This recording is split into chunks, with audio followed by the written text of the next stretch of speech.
Hello and welcome to another episode of Time Extend Revo. My name is Adam Ismail. We got the full group here today, and we have, courtesy of one Brendan Rorrison, who always comes up with the best ideas for these shows.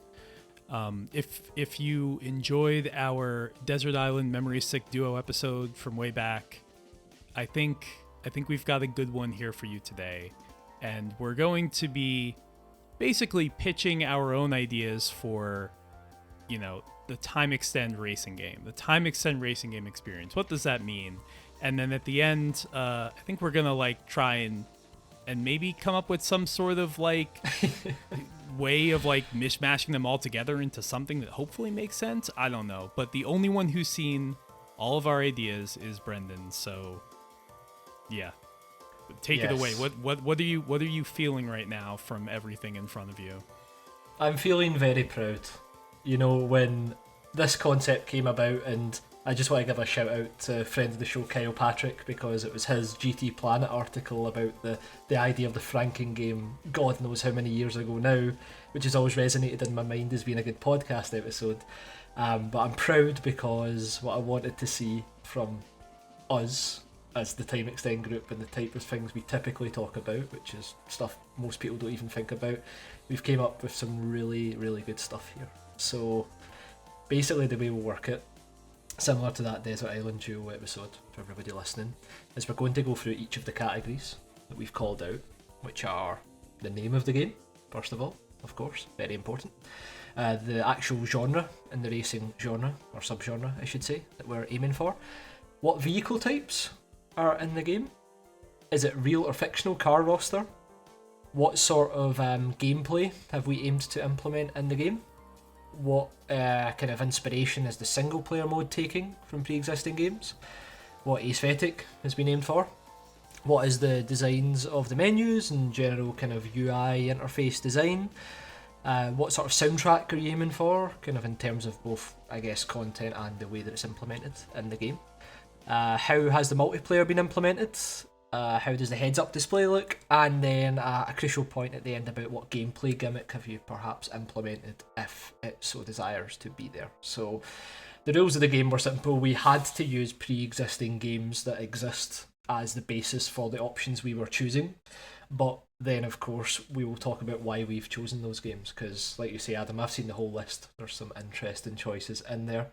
I'm excited to see how we'll go into it, and we'll go through each of our games individually, and then, like you say, we'll try and come to a consensus. But basically the fictional history behind this one is that Time Extend Revo has been granted an infinite quadruple A budget to make a racing game, and individually we have decided where that budget will be spent and entered a boardroom full of Red Bull and full of dreams.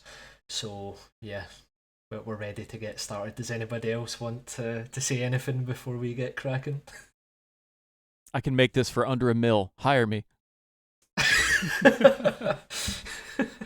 No, seriously do, though, because yes. we need... I think that's, I'm sure we'll get into it, and these, some of these ideas are going to be more out there than others, but as I was playing everything down, I'm like, there's no good reason why they shouldn't exist. The only reason that I'm saying it here on the podcast is because nobody was brave enough to make it over the last 30 years. And it was kind of, it was kind of feeling the rage at that point. So I'd take a step back. But yeah, that's how you spend almost 3 years making a video about old Namco games. So be careful. Time well spent, though. It's a dangerous road. So who's going to kick it off then? Well, I've went in alphabetical order, so okay. That means I guess that means me. Okay. I needed to make sure I got that in correct alphabetical order there. How terrible is that? But first we're going to reveal, Adam, your game name. So all right. What I would say is, for when the game name comes up, obviously you're going to discuss each of the individual characteristics. So you don't have to go into massive detail about why you've chosen said name, but think of almost like an elevator pitch way of describing what you've actually went for here. All good? Okay. Boom. All right, so the game name is Virtua GT, and that's literally I really tried to think about a good name for a while, and that was all. It's tough. And you decided, nah. Never mind. I just went. I mean, this was, as you'll see, very much inspired by Sega, because of course it was. So I just went with the strategy that they took for like half of their games 30 years ago. It worked out well. Nice, Yeah. love it. Yeah. Yeah. I am realizing though, Bren, that like when we get to some of the more artistic elements, that was actually the part that I really didn't sweat too much, and I just kind of had put the same answer for everything. So I might have to. I'm thinking like maybe one or two things might change a little bit, but we'll see. That makes sense. I would say that the name of this game definitely gives me the vibes of a random indie game that probably has 8 fans in our Discord or something like that. Yeah, that's true. And honestly, that kind of makes me hate it. So maybe we'll come up with a different name after this. Adam GT. I was messing around with things that were like World Sports Car Championship 99 or something like that. But like it just came back to like it just ends up sounding like Grand Tour Racing 99 or like whatever. Any forgettable game, so forget it. I mean, if this becomes a thing, wish listed on Steam since like 2017, and then like I don't know, I think one of the devs ended up being like a sex pest, and like they kind of just fell apart. It's still there, like the Greenlight page is up, I think, on their website, but like there hasn't been an update in years. That is absolutely the kind of game that we're talking about. And the only thing that's different, just change 2017 to 2013, and you have an actual game that I backed that is basically, well, it's not this, but it's kind of in spirit. So it's about as real as that game, then. Yeah, exactly, pretty much, yeah. Cool. Well, we're ready to move on to Andrews then, unless anybody wants to take any further shots at Adam. Oh, I see. Okay, I like the way that we're doing this more. I thought we were going to do like No, I thought we would vertically. No. Okay, this is better. It makes sense. It may be tough for people at home not looking at a sheet in front of them to keep track of all of our horrible creations. If we do this, though, I would release the spreadsheet into the ether afterwards when we post the episode live. They can look at it. If there's one group of people I want to suffer, it's the listeners. So let's do it.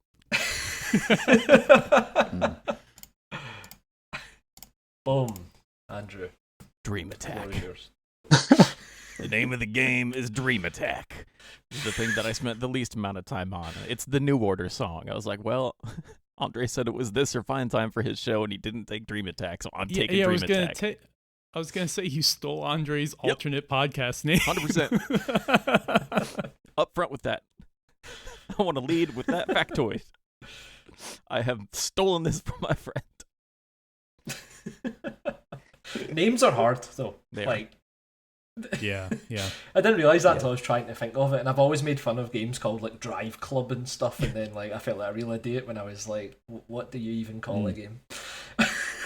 Sorry, I have a buddy I play GT7 with on the reg, and every night that he wants to play, he messaged me like, hey, Drive Club tonight? Like, that Drive Club is his word for like, let's hang out and play Gran Turismo, and I just have to keep like, dog, that is a different video game. And he's like, what? No. Like, get on Gran Turismo.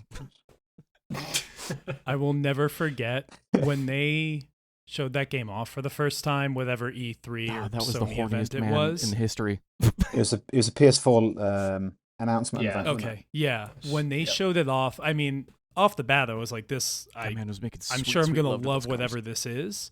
But the way the guy was saying, and I don't remember who it was. Maybe you do, Paul. But he was saying drive. With the accent, it was more like Drive Club, and I thought that was funny. He's like, "It's a Drive Club," Yeah, he was well into his car detail, wasn't he? Like the paint and the stitching on the seats and all that. I can't remember who it was exactly, but yeah, I know. I remember it. It's very good. Yeah. And then minutes later, the Destiny guys come up and announce Destiny for PS4, and they look like the 4 most awkward suits they could have picked to stand on the stage for announcing that game. Like, we didn't make them. They just happened to come here. Hope for the future. Yeah. Anyway. Anything else to say about Dream Attack, Andrew? No. Nothing at all. All right. That's actually as far as Andrew got. That's it. Yeah, there's nothing else on the list. Fill in the rest on your own. I don't know. Technique's a great record. So I'll go next. Wishbone. Great. Lowercase W, as well. Yep. Because I'm going for those extra pompous points. You know, I'm trying to amp up that modern game sensibility thing here. The name has been chosen because of the type of vehicle that the game specialises in, but also because of the general vibe and atmosphere that I'm going for with the game. So it's almost like a double meaning going on here. I don't want to say too much until we actually get into it, but you can probably, listeners at home and you guys probably know, if you're thinking about suspension and that sort of thing, what kind of general tier of vehicle we're going for here. But yeah, that's what I went for. Wishbone. Nice. I was trying to think of like that era where we did have those one-word racing games like Pure and Grid and Dirt and Fuel and shit. Or I mean, wait, loads of rides. Like they're still making ride games. Yeah, but yeah, that's what I went for. Wishbone. They were cool. All those names were cool, though, weren't they? They were just snappy. And we all remember where we were when Milestone announced shit in 2012. Yep. The memories. But I went for the inverse of the Codemasters era by making it all lowercase. That was the reason behind that as well. Yeah. I did see the words "born" there. Yeah. I was like, are you making a Bloodborne racing game? Are we finally getting a Bloodborne racing game? That's what I kind of seen as well, to be fair. When I put it in the spreadsheet, I was like, oh, it does sort of like at a glance like a sequel to From Software's PlayStation exclusive, yes. Yeah, we got Bloodborne card already, so now it's got a very strange follow-up. Yeah, that's right. We did. As soon as I saw the name, I have to be honest, I was like, is this a racing game or is this a subscription box for pets? That's good. Yeah, I could see that as well, in fairness. I was trying to go with like the most obscure but like recognisable part of this type of vehicle, but I didn't want to just call it suspension or spring. Suspension would be hilarious. I love genre games where the name is not remotely indicative of what genre it is. Like that's like arcade shooters are the same way. I love that shit. Give me something where it's like, have you played Wishbone? And like it's going to take 11 minutes before they guess that it's a racing game. Like that's what you want. The other name that I had just sounded far too much like an RPG or something, so like I ditched that. I'll say what it is at the end, but yeah, you would have liked that as well, I think, Andrew. But looking forward to it. That. Right, Paul, you can go next. Boom, and I love this one. Great. Emotion. ETCR. Emotion touring car racing. So you will not be surprised to learn. Spoiler alert, it's a touring car racing game. What? It's the opposite of Brem's. It's like, it tells you exactly what it is. Isn't ETCR like that's a thing, right? It's like European touring car, like that's no, it's Emotion touring car racing. It says so right there. You new here? Yeah. Maybe it's ETCS. Well, I'm just thinking you're making that it was ECTS, which is Enthusiast sequel, or the Enthusiast sequel, or the Driving Emotion Type S sequel. I don't know. Finally, two great tastes that taste great together. Yeah. So those are the names, and to be honest, I think we've done a good job. I think we covered off the typical indie game names there nicely. We've got a pompous name in there. We've got a proper 90s vibe. Like I think we're doing well. So hold on. Once we're through all of this and we have to put these ideas together, is the resulting game going to have one of these names? It's just going to be the amalgamated name. And that'll be the name of the episode as well. Oh, well, we can't spoil that. Oh. But no, I was just thinking it'd be really funny if, like, you know, Andrew came up with a game where you're driving like fucking like space lawnmowers or something, and then we called it Emotion Touring Car Racing. Yeah, that would. We just like randomly grabbed one thing from each column. Yeah, we have to. That's amazing. A great idea. So what I'm going to do is for the rest of the rows, because there will be people voting for the same thing or putting the same answers in here, I'll reveal all answers at the same time. We'll still talk about them in the alphabetical order if need be, if they're different enough, but generally there will be some consensuses in here. So next up is the genre of racing game that we've went for. I don't think anybody is going to be too surprised, although Paul had a bit of a rogue choice. 3 votes for arcades between myself, Adam, Andrew, and Paul went for a GT style simcade type game. Yeah. I mean, I wanted to sell some coppers, so I thought, you know what I mean? If we're pitching this for real That's the money, difference between you and me. I see a pile of money and I look and I go, wow, I can make a big fire. Yeah. This was the easiest part for me by far. I'm like, I honestly think I could live quite well never seeing another driving sim again. Yes, 100%. wow. Yeah, I'm good. sure. You don't want another spa simulator? Like, hot No, lapping at no. Spa? Like Shocking, if but I'm dreaming no. about a game here, I'm less concerned about wanting to make another sim racer and more concerned about just wanting to make a fun video game that would be weird and could take like time to get good at, you know, like maybe something ideally with a enjoyable skill ceiling to climb towards. I don't know. I've been playing a lot of arcade games a lot lately, again, obviously, and it's I don't know. With everything with all of the extra bad going around lately in the world, I'm just throwing myself into like shmup or like a random old like Taito thing or whatever from the mid '90s is just just sitting down with any old arcade game that's like, hey, here's a weird fun thing that asks you to get good at it is something that I'm just valuing a lot right now. So that's where my head's at. Agreed on that. Like a weird ass racing game here. Any particular reason you went for simcade beyond the political play, Paul? Yeah. Just to get the coffee. I guess I was thinking. I mean, I guess as the list gets unredacted, we'll find out a bit more about the game. But there's a few of these where there's not much to say too much. It's interesting though that it's like you guys all went arcade. That's hilarious. I came very, very close to going, what if I made a Toka 3 too? And then I decided to go the exact opposite direction and make something weird as shit. But I was very close to being in this range because I was thinking really hard about like my favorite driving models and stuff like that. And one of the first things that I tend to think about is Toka 3 for whatever reason. I really, really love the way that game feels. And so I feel you. I was thinking about touring cars quite a bit. And then I stopped. Cool. So we can move on to the next one then. Vehicle type. Once again, this one was actually a full clean sweep. Everybody went for cars. Every single person. So the extra details you guys gave me in relation to cars is included in the next row. But everybody said they wanted their game to have cars in it. Okay. I just realised mine's might be a little bit misleading. Bold choice. Going with cars. I'm a little surprised. I thought somebody would do some kind of a Wipeout F-Zero thing. I thought so too. Yeah, that's a good point. Yeah, not a single anti-gravity vote there. I put car. Now I'm thinking maybe that's... We'll get on to it, I guess, but I think I might have ruined the... Well, I hear Wishbone. I think... Yeah, okay. I mean, based on the name, I was assuming yours would be truck off-road. Or...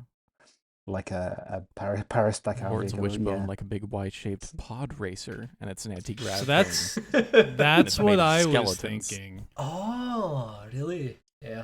Well, this lends itself well to a sequel too, because you could just call that Double Wishbone. Yeah, or Wishbones. Yeah. Put a big $sign at the end. Yeah. Cool, so this is where it gets interesting, I would say. So the next question was about if we're going for a real or fictional car roster. We'll start with Adam's choice. Okay. You went for real cars, but specifically 80s and 90s cars? Or have I got... Did you say fiction? No. So what I was thinking was I want this to be couched in an era, because the one thing that I'm shocked that nobody has made, and I guess the reason for it is because you can't sell manufacturers on it, is a period racing game. Like outside of like fucking when I was a kid and they did like Spirit of Speed or whatever on the Dreamcast, everybody hated. Like nobody's done that. And it's a good idea to me. So I was thinking probably 90s, just because if this is the game that I want, then fuck it. I want to have like a McLaren F1 in it.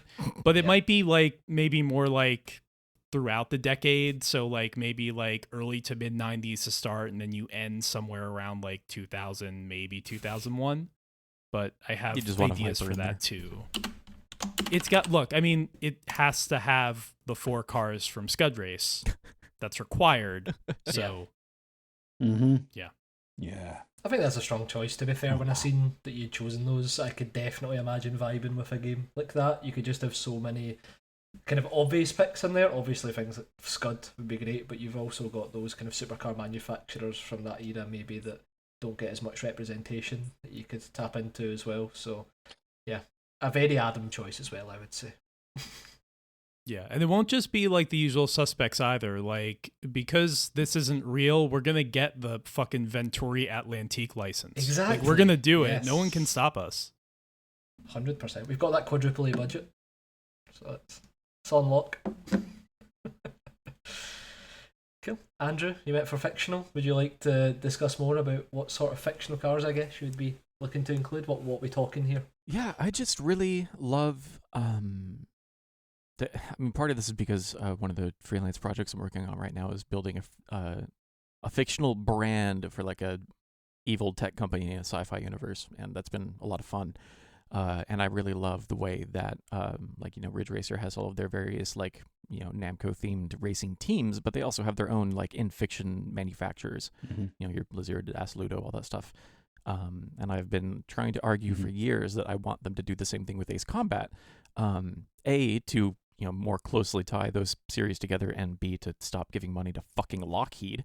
But I just really love the idea of building your own little in-world fiction. It doesn't need to have a lot of detail and lore and history and background and stuff. It can just be an allusion to those things. But I just really love the idea of having a bunch of fictional in-world manufacturers and stuff for whatever shape this game would take place as of whatever. I don't remember what prepositions are, but no, I just really like the idea of having in-world stuff here, even if it just kind of asks, poses bigger questions that don't have answers. That's fun. Yeah, that sounds exciting to me, to be fair. I think that the cool thing about fictional car choices is you do get that creative license to actually create cars that kind of suit the vibe of the game. Obviously, things like Ridge Racer right away are just immediately synonymous with the car roster that's in that. I guess if you think about the reason maybe we don't like Sims so much is that it can only have specific content, I guess, that we always know what tracks are going to be included in that, and or most of the time with cars, unless you go for an era-based gameplay kind of style like Adams went for, then it kind of limits you a bit. So I like that. I love those. There are a million of those, and I like the feeling that something like Monza or Suzuka or whatever has been the same track, mostly for years and years and years across a ton of different games and different rendering techs and engines and stuff, and generations of hardware, and you can you still know that a given circuit is that circuit. It's been rendered by a bunch of different companies over the years in different ways, but you still know it. I like that a lot, but here I like the idea of doing kind of the Wipeout thing of just having a bunch of in-world companies doing stuff. And you can get weird with it then. You can make them look like whatever, you can make them do whatever, you can blow them up, you can throw all kinds of fancy shaders and stuff on them. Things that a lot of normal manufacturers are very uncomfortable with. Any specific types of car that would be in the game, or are you just putting everything in there? I don't know. I'm leaving that door open. I think you could get. I think with the other things that I've set up here, this game could be equally weird with very normal looking fake cars or extremely weird fake cars. I don't know, but I like 4 wheels on the ground is what I'm holding it to, because I want to drift. I want to slide. I want to burn rubber. I'm loving that answer. Opens the door to the season pass and the DLC. So nope. Over my dead body. I was gonna say Andrew's favorite thing. Speaking of Destiny, anybody else have questions about Andrew's choice for fictional? I just wanted to say, I don't know if it's a question so much as I've always felt that fictional cars, it works based on the strength of how much you give a shit about your car design and the world. Yeah. There's a difference between the way that Namco always did it, how it actually like built these companies like they Psygnosis. exist. Like they have a model line, or yeah, exactly, with Wipeout. Like it's like a model line, and this is what like the Assoluto design language is, and this is how it like manifests across all these cars. And it goes on as opposed like, over to like the series, they like evolve that. Yeah, which is really cool. I mean, it's so cool when like in Ridge Racers on the PSP, you can unlock like that like the art, like the what's the word I'm looking for? The sketches that they basically did of all the car models, like just concepts in like concept art. And I mean they're designs that you could throw that into like a manufacturer's, like a coffee table book of like old Porsches, or I guess in this case old Ferraris or something like that, and be like, oh yeah, that makes sense. Like they thought about this like it's a real car company, as opposed to like, and not Burnout's not like the worst example, but like I never could remember what the fuck a Krieger Pioneer was. I never cared. Randomized, Like it was basically. always They're generic, yeah. Yeah, exactly. And so like I feel like those kinds of like no one really ever did as well as like Namco or Psygnosis, but it's all about how you do it. The Burnout one's especially interesting now that you've mentioned it, because it's such an iconic series, but the car names are definitely not something that's ever registered with me, like ever. I know that people know the name of the green one. This is a very like hypocritical statement. I'm saying that one's more iconic. I can't remember the name of it, but the one that looks like the Mitsubishi Eclipse, basically, at Fast and Furious. Right. But it's crazy because some of those cars are iconic. Like that car is iconic. Yeah, the one that was in like Revenge, and then I think is like very close to like some kind of real life car, but not exactly the same. Like that's iconic. And you look at like because the cover art though, like these games are not for car people. Like we love them because they're incredible, but like they're not for people that are car perverts. They're for people that like when things explode, which is universal. It's beautiful. So anyway, that's before going off on that tangent any longer. So we can move on to mines next then. So Please do. Paul was bang on the money. I went for a fully fictional car roster, fully comprising of rally raid, motorsport vehicles, plus off-road scooters, because I think that sounds whimsical as fuck, and I wanted to put them in there. So basically, the fictional vehicle roster in this game is predominantly like every class of car or vehicle you would see in the Dakar Rally, effectively. They are all fictional and hyper stylized, not to give too much away yet. But the idea here was that because of what I'm aiming for with this game, in terms of replicating those sort of kind of marathon level rallies, I wanted to have vehicles that would almost like vibe 1-to-1 with the actual land itself, with all the kind of fucking dunes and hills and all that sort of thing. So to do that, I felt as if it was really important to have full creative freedom over the cars that would be chosen. Although, in saying that, it was a very difficult decision to make, because I also wanted to say I'd have one real car in it, and that would be the 1997 ZX Rally Raid. And I've actually got a tab open just to bring it up, because thing. I love it so much. It's absolutely stunning. So this would be the cover car. A fake version of it would definitely be the cover car. Oh my god, it's so beautiful.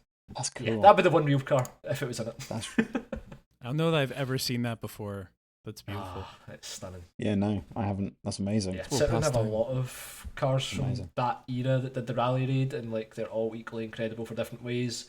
Some of them have like the camel tobacco like liveries and stuff, and they just look incredible. There's a lot of cool cars from this era, and I felt like it's just a perfect it's a perfect kind of creative blank canvas to build fictional cars. The main issue I think companies find, and obviously Burnout's a good example of it, is if it's just road cars, it can be hard to get it right. If it's supercars, they can look slightly generic, but I think going for these kind of rally raid vehicles specifically, and more kind of off-road type vehicles, it just gives that bit more creative purchase, so that was the reason behind this choice.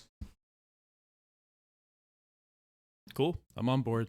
It's well past time for a proper sequel to Shocks. Funny. Oh yeah. Yeah, man. Alright, Paul, you went for touring cars. I can't believe it. The name of the game did not give it away at all. But you went for fictional touring cars, though. So Yeah, again, it was kind of. I remember when we were on Grid doing what was it, and it was a fictional manufacturers, which we did at times when we couldn't get licensed stuff or want to do a fictional buy. It was what the Jupiter, the Dumont, and the what's the other one called? The Baltra, right? We had those fictional manufacturers, and they had in certain genres we had those filling gaps where we couldn't get the licensed cars or whatever. And it was cool. And I was like, a whole game of those fictional touring cars where you're not limited to what you can do. And one of the things we had in other games were we could get certain cars, like in Grid Legends, we had the Audi and the Megane and the Volvo, which is three cool iconic cars. But with the rest of the grids, you couldn't have. There's no Mondeo or there's no Honda Accord or whatever. And it's like, so it's always limited, isn't it? And like F1 classics are always the same. You always only have a few of them. You couldn't fill a whole grid of cars. So to be able to remove that issue entirely and have all these fictional touring cars all sort of in the right era together, I like it. not limited to licenses or anything, it's cool. And then and like Andrew was saying, well, as you're all saying, have these fake manufacturers with all the sort of lore behind them and stuff and advertising and all that. It'd be cool, man. Be cool. Yeah. And obviously for the penny pinchers, we don't have license issues, so you know what I mean? Fucking hell. Such a game designer, Paul. Like I said up top, I can make this for under $1 million, baby. Pick up the phone. I'm on board with the choice as long as you find a way to get the Andorra Racer in there from Sega Rally Revo. Right. Beast, Yeah. that was. That was ridiculous. So cool. Yeah. I still never understood why it was called the Andorra Racer. Was there ever a reason behind that? I'm not sure. I don't know. I guess it was. I Is don't there know. a Yeah. rallycross in Andorra? I don't know. Presumably. Cool. Well, I'd say we all did good with our choices there. I'm glad Adam kind of bucked the trend going for real cars. I thought we'd all go for fictional. Mine's the only game that you'll never be able to sell again. So everyone, please buy it the first time. That's right. Yeah, Never getting re-released, yeah. The whole game has to come on disc, like no patches ever, or anything, so it works. I hear online that's how it used to be, Paul. That's video games never shipped broken before. That's right. That's video games. They used to come with these physical cartridges, And they were perfect, and they never got little any chips revisions, yeah. and they worked, That's right. and there were no bugs, and nothing ever went wrong. That's right. It's all true. All right.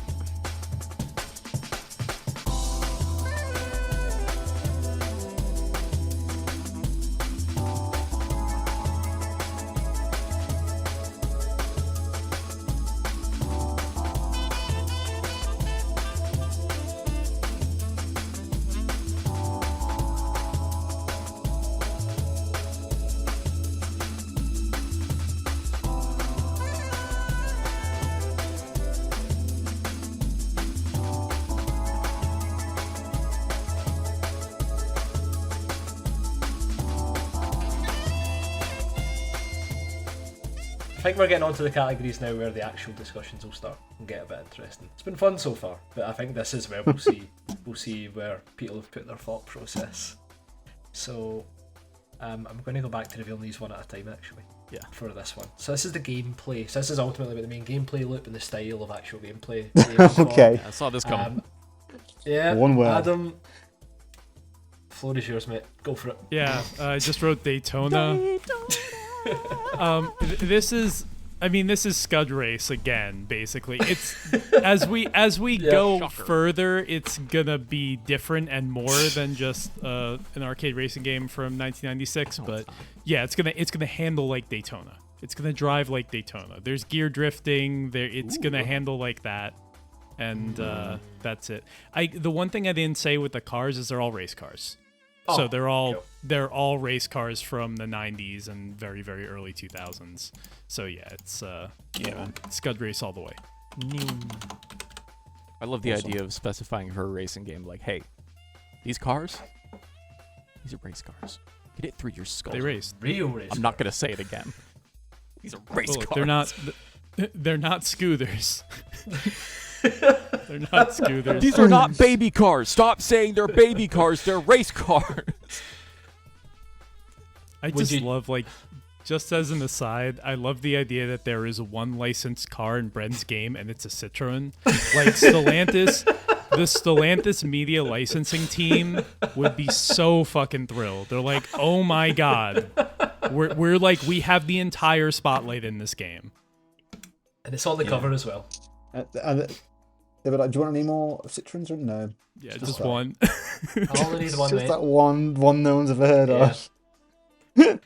Would you tweak the Daytona gameplay at all, Adam, in terms of, like, I guess if it ties into your gameplay gimmick, one you don't have to say, but it's up to you. Yeah, I mean, the way that I just went with the gameplay category is just how does it handle, and it doesn't. There's no, like, you know, there's no boosting, there's no weapons, it's not, so you can't. There's none of that in there. It's just pure racing, but it would probably handle like Daytona 2. I mean, that would be the, like, zenith of that handling model, and there would be, like, you would be able to pit, and for certain race types that would affect you know, your ability to handle properly and not crash and finish the race and things like that. But yeah, it's gonna play like Daytona. I like it. Does the car body shake as you're driving along? That was a fucking cool yes, thing in Daytona. Yeah. That was the and thank you coolest for thing. pointing that out. I didn't even think of that. It absolutely does. When the body does that in a racing game, it makes the game better. Okay, I agree. It makes it, yeah. it just It's makes like- it better. Absolutely. And there is only one damage state when you crash. Your car flips and it goes to that damage state. That's it. Perfect. It reminds me of my buddy's first car back in high school. He had a little just Hyundai shitbox that shook like that if it hit freeway speeds. So just like riding to school or whatever in the morning, just with two people going like 55, and the whole body was just rattling like a paint can. It was great.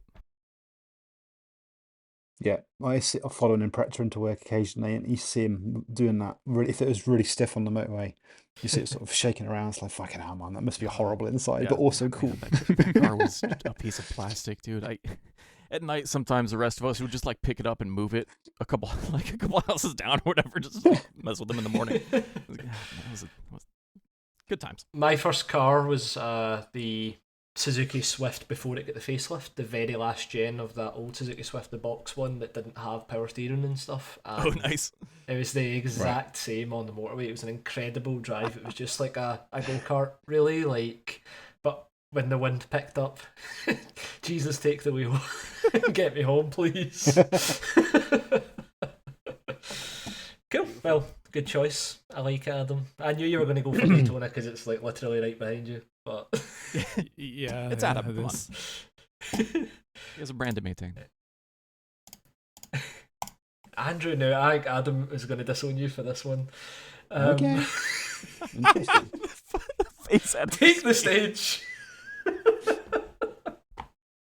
It's like going to a 5-star restaurant and ordering, I don't know, a Coke. Under gameplay, folks, I have written Ridge Go on Racer now. 7. Because for what I am envisioning for this very strange game that exists only in my mind, I need the cars to slide on the track. Drive like themselves. that. A little bit. A little bit, yeah. Yeah. They need to ride on that like rail in the middle of things to be able to do the dumb things I'm imagining here. So, yes, in terms of like handling model and the way that it actually feels in hand to control the car around, I'm going with Ridge Racer 7. If you want to have a conversation about whether or not we use the nitrous and stuff, that's fine. I don't know, maybe make them charge faster, so they are, a little more usable than they are in most of the post-2004 Ridge Racers. But yeah, Always boosting. Yeah. exactly. Just chain that shit. I need this to go absolutely bug nuts. This needs to be not like Thumper, but like almost that weird. You know, That'd be cool. and like I not think you've lost aggressive, but Adam's in your funding. face. You look so disappointed in you, Andrew. I've never seen this before. Oh, that's No, it's fine. I mean, everyone agrees with him. Like every single person listening to this is like, yeah, of course Ridge Racer 7. So it's really just me. The joke's on me. That's okay. Yeah, We have a I whole love other Ridge Racer podcast where 7. Adam makes that face at me every day, so it's okay. That's fair. That's fair. We're gonna spend the next I half think hour it's a talking good about choice. automatic for the people. See, he did it again. We need a ridge pod at some point. Just as Get a it out of our side, right? systems again. We need to do it again. I don't think Andrew and I may have, maybe you, yeah, Adam and Brendan did it at one point, but Another one. all the four of us should do it. It's a been a new while. era. We can go back to these things, and if anything's clear, it's that the only Ridge Racers that we have today are going to be the only Ridge Racers we have for the rest of our lives. So if we don't talk about them, we don't have to worry. then that's it. So I don't know. Yeah, I got a those little in bit Dream hopeful Attack. last time they brought Ace Combat back, and then nothing happened. But now they're bringing Ace That was Combat back again, so maybe. Yeah. when did Ace Combat 7 come out? Because it feels like 7 I know years it ago or wasn't something 10 now. years ago, but it feels like it was 10 years ago. Yeah. So. It was. It was a on the while original ago. Switch, think it wasn't was- it, as well? So they ported it there, even. Like, Yeah, it was a but PS4 it's been game. there for a long time. Yeah. Let's see. Yeah, 2019. Yeah. So yeah, 7 years ago now, technically January of 2019. Jesus Holy crap! Christ. Okay. Wow. Yeah, and then the last That's mad. real Ridge Racer was 20 years ago. Later this 800 year years will be ago. 20. Is that It'll right? be 20 years. So that's that. Fuck off. 20. Yeah, Ridge 7 turns 20 here in 9 months, something like that. You're forgetting the Ridge Racer minigame in Go Vacation, guys. Oh, I'm not I mean, actually. true. I did consider that for something. I don't remember why. I pulled that off the shelf the other day thinking about Ridge Racer, and I don't remember why. I was probably just going through some stuff, just emotionally. It's got the branding and stuff in it, like from the kind of fake manufacturers in Ridge Racer in that game. Yeah. So for me, it's a legit game. Yeah, it's like Super Monkey Ball Jr., but Ridge Racer Jr. Same idea. You know what I think about a lot? We are as far away from Ridge Racer 7 now, pretty much, as Pac-Man was from Type 4. Because in Type 4, it had 20th anniversary on all the cars and shit, right? What the hell? That's Yeah. insane. Type 4 was 98. Pac-Man was 81? 3s? Oh, gosh. I just had this in front of me. Yeah. I should know that. So even less time. yeah. God. Local man types Pac-Man into Google. 1980. Okay. Jeez. I don't want to think about Yeah, that's Oh, horrifying. no. Sorry, Paul. that. You've ruined the point. The slow march of time comes for us all. But for your gameplay, Andrew, you're basically keeping Ridge Racer 7, but you're fixing the nitrous system by the sounds of it. I guess, yeah, we could have a conversation about refining that, let's say. I don't want to make any hard claims on how I would fix that, because I know they have different types of drifting and boosting and stuff that they mess with, and it would take more time to get into than we have right now, but just imagine that, but whatever version of it you think would feel good, just let that exist in your head. I like it. Right, we'll move on to mines next then. Please do. So, similar vein to Adam, I suppose I've went for the EU side of the fence, I guess, when it comes to this pick. I've went for Sega Rally 1995, firstly Beautiful. with Sega Rally Revo elements. So, by Sega Rally 1995, I'm obviously talking about the momentum-based gameplay here, the feeling of weight distribution in the cars, but in a very arcadey way. Basically wanting to lean into this idea that terrain is going to be kind of heavily bumpy, off-road. I feel like Sega Rally 1995 kind of nails that feeling perfectly, much better than 2006, much better than Revo, as much as I love Revo. I think Sega Rally 1995 was the best approximation of what I'd be going for here. So what I really want people to feel is the weight in these vehicles and the difference in weight between these vehicles in each respective class. So that was the idea by Sega Rally 1995, and it probably doesn't come as a shock, but the Sega Rally Revo piece is the track deformation as well. Yeah. Because rally raid events tend cool. to be the tracks are still very obviously the tracks will still be well designed, but they're also going to be point to point, so there's going to be a lot of racing in a straight line at times and that sort of thing.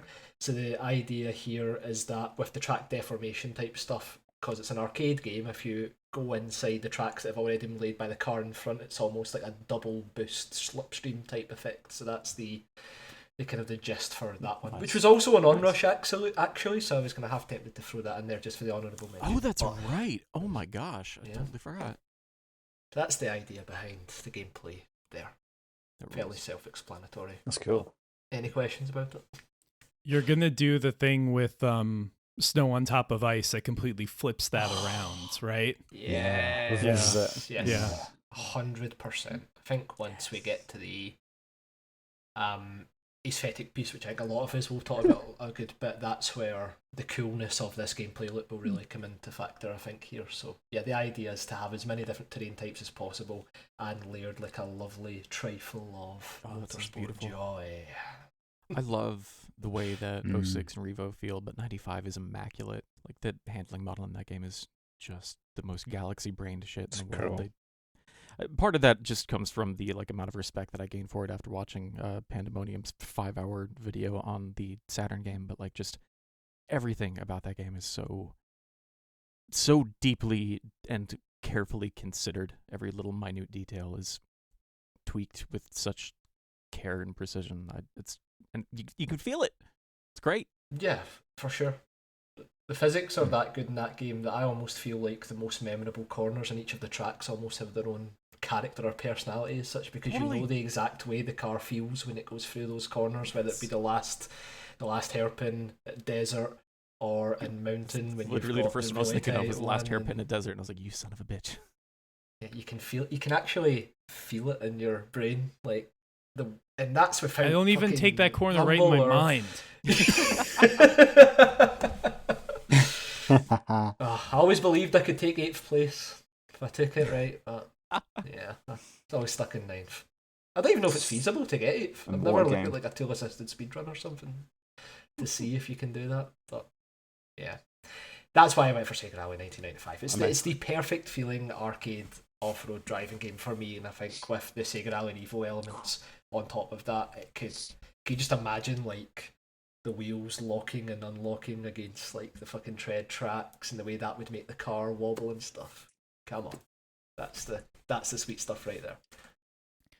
I love thinking about that Pandemonium video because I feel like the depth that he goes into with regard to the development team and how they didn't know anything about rallying, and most of them didn't really know anything about driving cars fast, is proof that the best games are made by people who don't know anything but go into it with the desire to learn, as opposed to people who just think they know everything and are like, I don't need to re-explore that.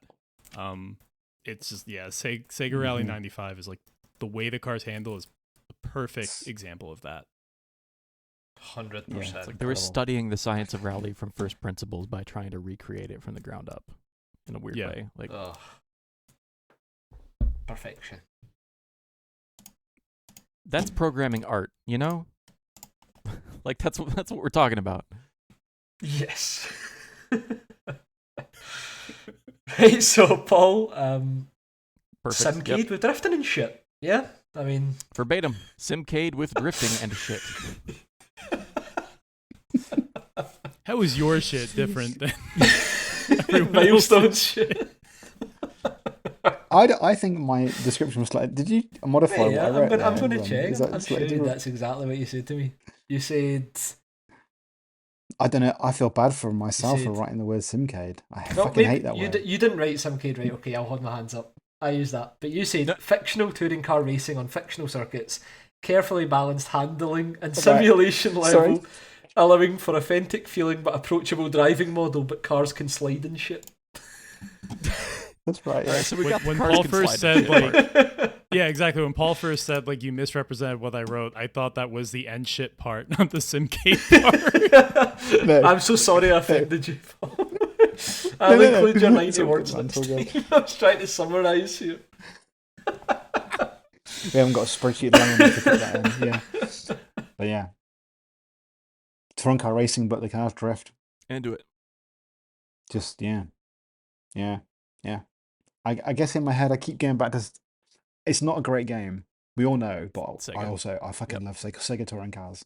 It's not a great but game. it is great. But it's It's great. not a great You know what I game. mean? 100%. It's Yeah. not very good. I love it a lot. It's a lot better with a Yeah. Saturn wheel. But That's fine. Yeah. Okay. Sega Touring Cars but good. Is that what you want me to write instead? Paul? Is that... Wow. That's still Maybe. Yeah, I mean, I think that sounds good. Yeah. We head into single player mode then.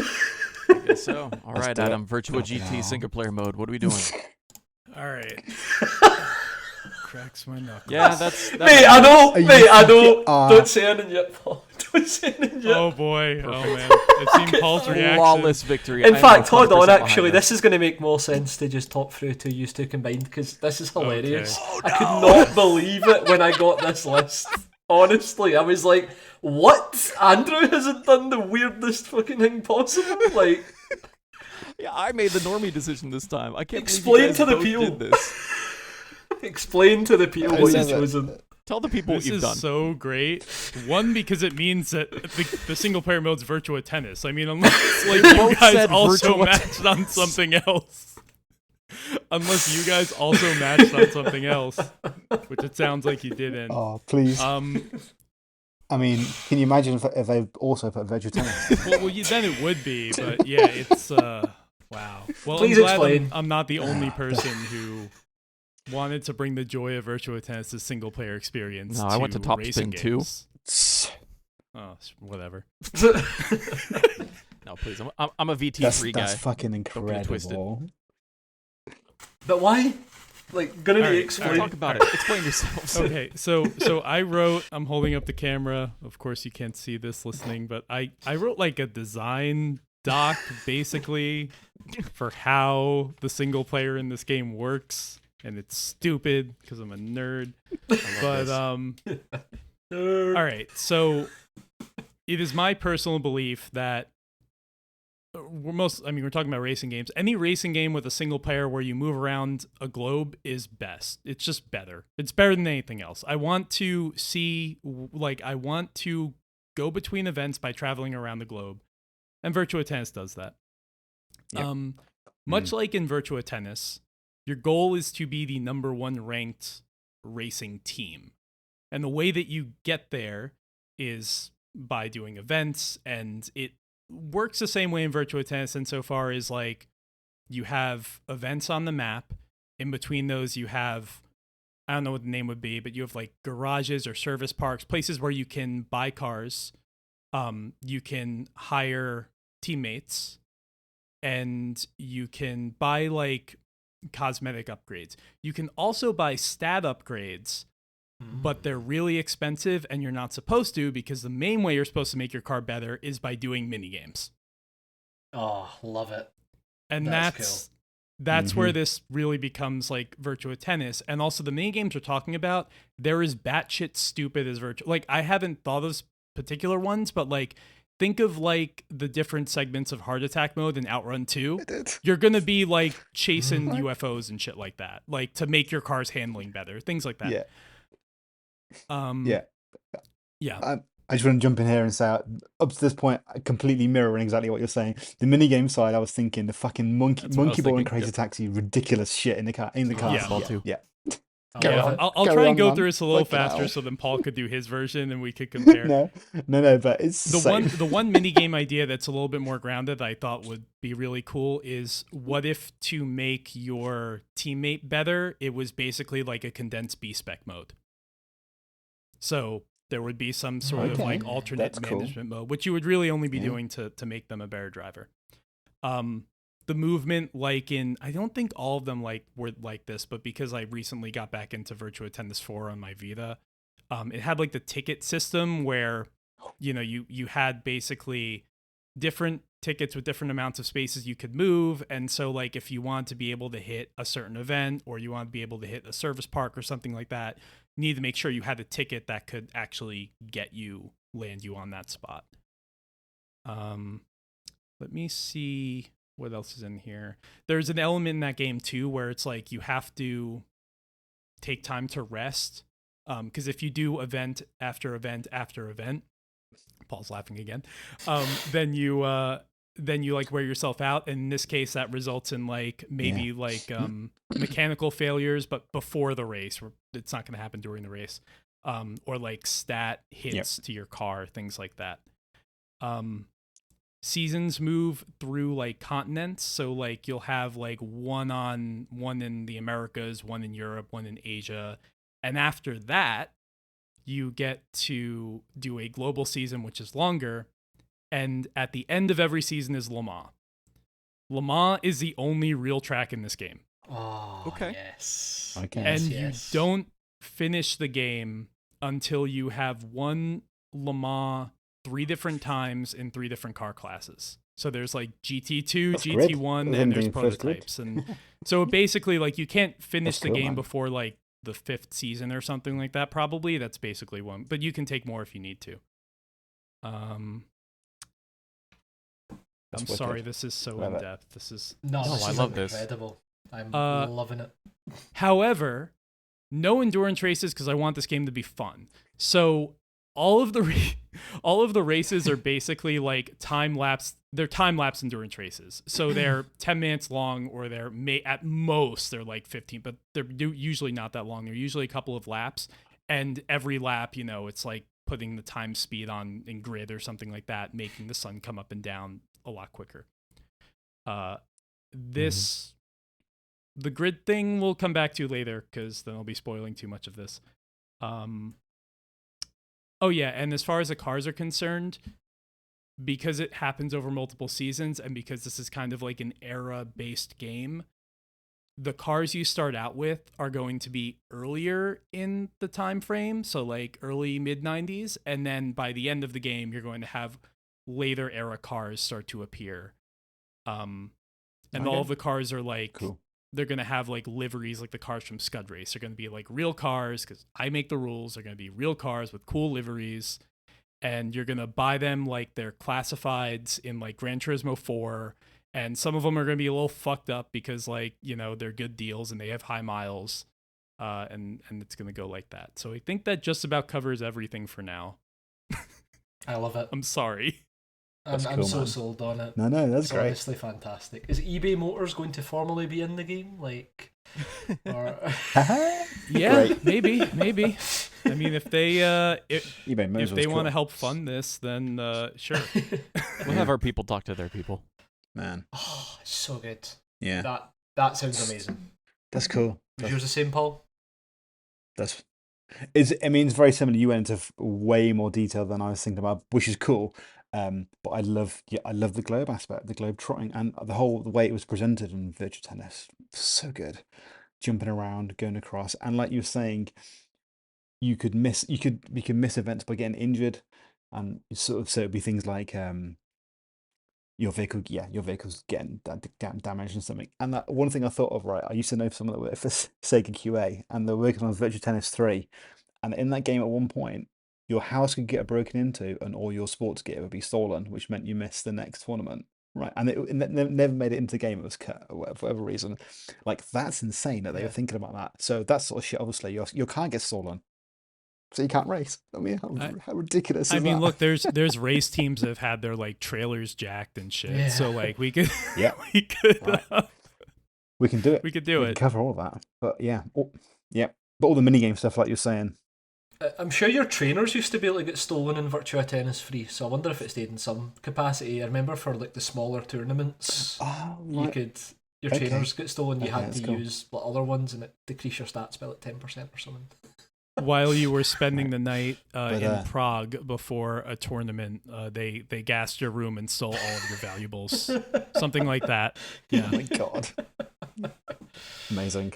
But the mini games. I mean, the one that Virtual Tennis ones, those poker was the only one I could never finish to get. There's a trophy for it on Vita, and I can never quite finish that, the card playing. Yeah, one. so that was my idea behind the ability to purchase stat upgrades. But because Okay, the that's cool. problem with Virtua Tennis is those mini games get really hard and they basically cap your progression through the game because once you get to like level 6 or level 7 or whatever, you can't win, and so you can't make your player better.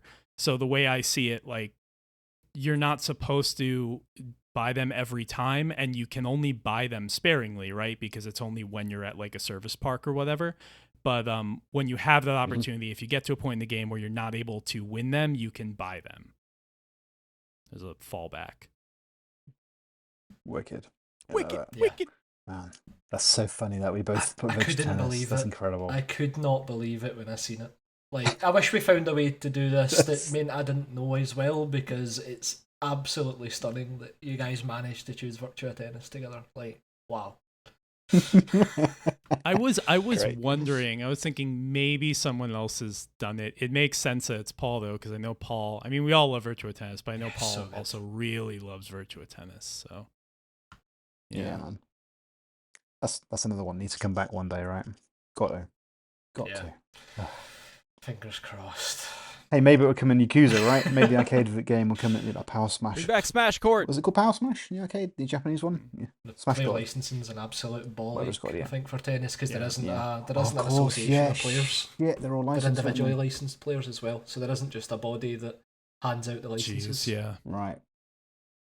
Even the first game was just male players. Yeah, but they were all licensed. Oh fuck yeah! I forget it. Never mind. That's annoying. Well, you That's guys don't have to annoying. worry about that. Damn it. That's true. We only have to deal with mega corporations. It'll be way easier. Yeah, I guess the only Wow. thing that I guess I should just clarify overarchingly is like basically the idea for this is like, what if Scud Race was a full game? Like, what if Scud Race was like, you know, an actual like game that had more than a couple of tracks and actually had like a campaign and things like that? Because that's the only thing I've ever wanted in my entire life from a video game. So that's what it is. Such a good game. Fair enough. Yeah. Love it. Absolutely love it. Anything else to say on it, guys? Or are you happy with that for now? Mm-mm. Good. I'm good. No man, it's perfect. It's fucking perfect. We'll move on to Andrew next then, who's went for GT7 style menus and books. Yeah, it doesn't need to be Okay. like collection oriented necessarily, but I really like the structure of just like, here are a handful of goals to go out and try different parts of the game. It doesn't need to be as gigantic as GT7, obviously, but I think giving the player just like a series of, I don't know, handfuls of things to go do just was really, really compelling. And that was the first time I've finished a campaign in a Gran Turismo game. So I just, I don't know, I really enjoyed the way that structure was laid out. So like, I think the content in that structure is not irrelevant, but like you can slot other video games in there, I think, pretty easily. Definitely. The actual like structure itself of progression, that's really all I had in mind. I didn't really think about it super deeply. That's cool. That is a good structure, to be fair. That's cool. Enjoy it in GT7. Will Sarah make an appearance?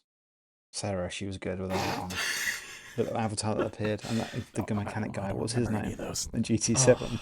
They weren't Enki Gilbert, so I don't care. Fucking hell. Yeah, I can't. What's his Oh name? my god.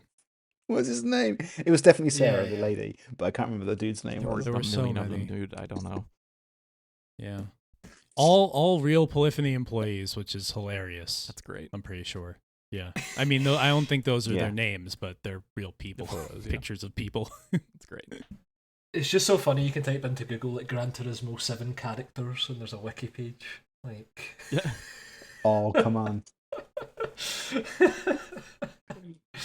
yeah, I like this. I think the GT7 single player structure is unfairly hated on, to be honest. It's a perfect Oh, is structure it? for a game that, yeah, I think like a lot of people kind of think it pales compared to the older games, which yeah, maybe it does, but it's a good way of kind of keeping that encyclopedia like nature of the game. So I could see where if you're looking for different event types and stuff, it'd be a good structure to follow.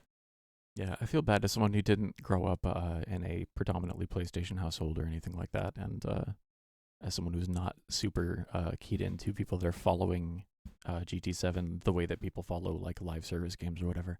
Just as someone that has just spent a lot of time playing with it as a video game, I'm just like, oh yeah, Gran Turismo 7 is an unqualified masterpiece. I love that game. And then I talk to anyone else that is into racing games. They're like, oh, that trash? I'm like, oh, right. Okay. Well, we are getting different those things out people- of this experience. Yeah, I mean, those people are wrong, though, so you don't need to No need to worry about them. I am. But I am here GT7 to- gets so much shit, and it's so like perfect at what it is and what it tries to do. Like I fucking love that game. It's the only reason It's incredible. I have a PS5, and the only reason why I still have a PS5 because I wouldn't want to get rid of it. Otherwise, I would absolutely get rid of my PS5 because I never fucking touch it. Yeah, GT7 machine. Yeah, There you have it, folks. Asked and answered. Right.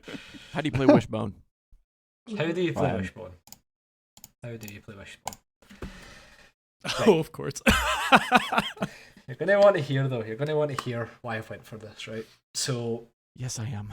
dear listeners, I've chosen Need for Speed The Run as my single-player style mode, right? Wishbone takes place in the land of Pangaea, the singular continent. Effectively, the entire world is one singular continent. War does not exist, Mm. but the want to be the best damn rally raid driver in the world does. So the idea behind single player mode in Wishbone is that every single country or region, as they would be in Pangaea, since they're not got their own borders, has a designated team, like the way Total Driving or what's it called in the US again, Adam? Car and Driver presents Grand Tour for you to say. World Racing 98, I think. Nailed it. Yeah, that one. Yeah. Yeah. So the same style as that, where effectively every single country has a designated racing team, and everybody starts at the far end of Pangaea and has to make it to the very end. So the structure of the entire game is a linear racing experience that involves, according to my notes, I've got 24 different effective segments of one massive track, and the idea is to be the last car standing at the very end of the actual race itself. It's effectively the Paris-Dakar rally on crack. The gameplay has no weapons or anything like that. It's literally just make sure that your vehicle can make it to the end. When I get into the gameplay gimmick piece, I'll talk about how a risk and reward type system has been built into that to encourage certain styles of gameplay. We've all seen Sylvester Stallone's magnificent masterpiece, Death Race 2000. There we Right. go. Mm-hmm. Somebody's going to mention it. But yeah, basically the idea behind this is that I wanted to have a racing experience that would be like no other, but also lean into the gameplay loop that I want to have in here. So the idea that this is one massive continuous race is effectively where this has come from. The way that the races will be broken up is similar to Need for Speed The Run in the sense that some segments will be direct races with the rivals around you at a given point in a race, but you will also have sections which are like time attack based, or because teams are made up of 3 drivers, perhaps you have to go on a specific sabotage mission a la R Racing and make sure that you get the right result to make sure your combined team position is good enough to progress to the next phase. And yeah, that's how you play Wishbone. The idea behind it is effectively to create this idea that there's a living, breathing race happening as soon as you turn the game on. So there's no, we'll go into menu design soon, but there is no real border towards this is the menu, this is the UI. It's all very much this is happening in world at any time you play the game. That's the idea Nice. behind it. Love it. Yeah. Yeah, Feel kind of like Love it. Kind like all sort around, of, two-lane early- blacktop. well that, but like as far as the menus and stuff, like Grid, I get, yeah, sort of like Grid, but really I'm thinking like Dirt 2, because Yeah. like all the stuff that happens in like the van. Yeah, Yeah. I won't say So more. which one has the Um, menu moving around inside Yeah. the trailer? But I was also thinking, so I don't think it was that completely bullshit E3 2005 Motorstorm video that wasn't gameplay. I think it was the actual game. But like one of the cinematics for Motorstorm, I remember, had like a billion fucking cars racing across the desert towards like one destination. And I know we differ of our opinions of Motorstorm here. I like Motorstorm a lot, but that's not what Motorstorm is. Like Motorstorm, it is chaotic, but it's like it's a circuit racer, right? This feels like some grand scale thing that would really benefit. Like I want to turn my head and just see like fucking like 100 other cars or rally raid scooters, whatever, Yeah. BMX bikes, yeah. And the reason also for going for like the run as well is it doesn't do it very well, right, in terms of the whole cinematic experience piece and stuff. And I'm not aiming for cinematics as such. It's more just like to keep things exciting. Like in-game dialogue will be dictated by what regions have rivalries with other regions and that sort of thing. So like you will get that kind of full inclusive experience. You feel that you're part of this massive live race, which is effectively for the bragging rights across the entire region. So each individual region, of course, because they'll be based on countries, will have their very specific landscapes and environments and different challenges as a result of that. And yeah, I think for me I was stuck between going for a Outrun 2006 or Outrun in general style forking kind of branching type single player gameplay experience as well to encourage different routes. But I quite like the idea that the racing is always kind of intense and compact to your environment because you're going to have like 70, 60 cars effectively, or sorry, vehicles all racing. So yeah, that's how you play Wishbone. Cool. Awesome. Yeah. That's the way I describe it. I get pretty jazzed about this. It was so fun to do this. No, this is like I had so much fun just like amazing. writing things down, and I couldn't wait to talk about it. And the talking about it is even more fun. So It's great. Perfect. Let's get into the fun It's one. going to be an interesting one. We could probably do an entire podcast on this category, to be fair, aesthetic. Let's see what Absolutely. Adam has went for. Rage Racer. But Adam, I take it you want to talk about these three in tandem? I assume. yeah. And also HUD? Yeah, HUD is it. Yes. So mate, you've got the floor for a good while here. Yeah. So this was. I mean, look. At least it'll go faster now. The rest of the episode. Yeah. I kind of looked at aesthetic as like one thing because like Namco's racing games were so. And then again, I feel like you can put Ridge Racer from this era and also Wipeout, Ridge Racer from any era, really. Like that series and Wipeout have a kinship to me in terms of like they're racing games and they understand what it fucking means to like build the universe artistically. And what I love about Rage Racer, and even though it's like not to me the best playing Ridge Racer game,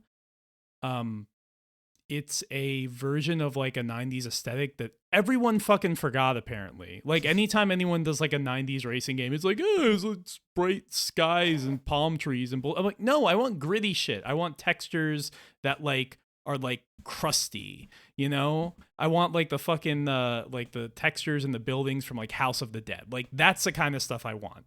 That nobody does. And Rage Racer, like the only racing games I can really think of that epitomize this well are Rage Racer and GTI Club, but like the original GTI Club from the arcade. They both do this really, really, really well, and that's how I want the game to look, and that's how I want the soundtrack to also be like very industrial like Rage Racers.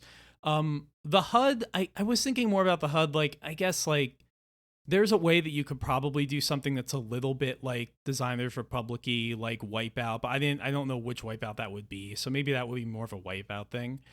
But yeah, I just want this game to look like that vision of a 90s racing game more than the Blue Sky shit. Because Blue Sky shit's great. I love it. It's fantastic. We've done that a lot of times. And I want something else. I think it would work so well with like the gameplay loop and stuff you're describing, the single player mode. Like I can just see those aesthetics coming to life when I think about how fucking cool it looks in Rage Racer.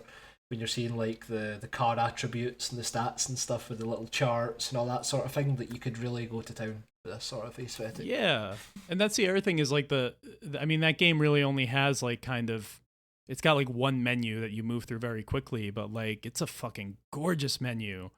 And, you know, R4 obviously gets its flowers, so does Ridge Racer 5 is like Y2K has become more of a thing. But I don't see people talking about Rage Racer's look enough, so yeah. It's a solid choice. I love it.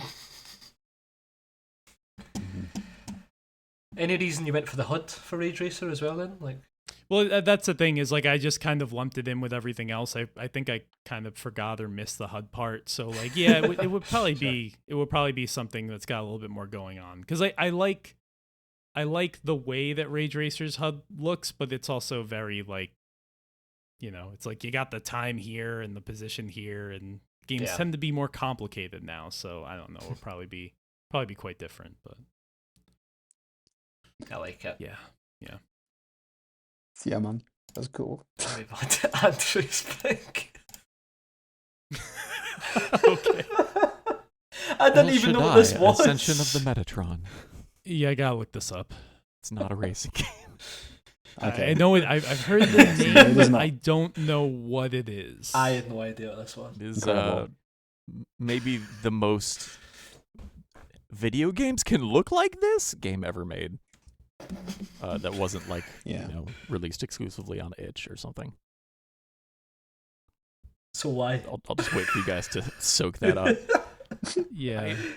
I just need video games to look weirder. They need to get weirder. They need to get more ethereal and strange. And this is like my go-to example because it's kind of like a Yoko Taro game or like a Mr. Bones where like every level is kind of a different video game. It's very short. It's only a few hours long. It lost a ton of money. It very recently it just barely squeaked by to getting a nice little remaster on Steam that also did not sell at all. So the creator has kind of been, I don't know, it was like a dream project kind of thing that didn't really pan out super well commercially, but it is a perfectly cromulent character action game that is like one of the most beautiful and ridiculous things you will ever see anyone do with 3D rendering and video game hardware. And I would love a racing game that looks like this, whatever that means, because it looks absolutely bug nuts. And I want it does look cool. Boundaries to just fall away and let people get weird. It looks like a watercolor. Some of what I'm seeing anyway. Like a weird digital ethereal holy watercolor. I don't know. It's wild. But when I think of what I want games to look like, I want them to look weird like this. I feel like this is always what in my head I think or I thought a Final Fantasy game would look like until you play them and it's just people with big fucking spiky hair and large keys dangling from their jeans and shit like that. Wait a minute. Hold on. You've merged two games. I know. I think they're Kingdom Hearts. Yeah. But that's cool. I get it.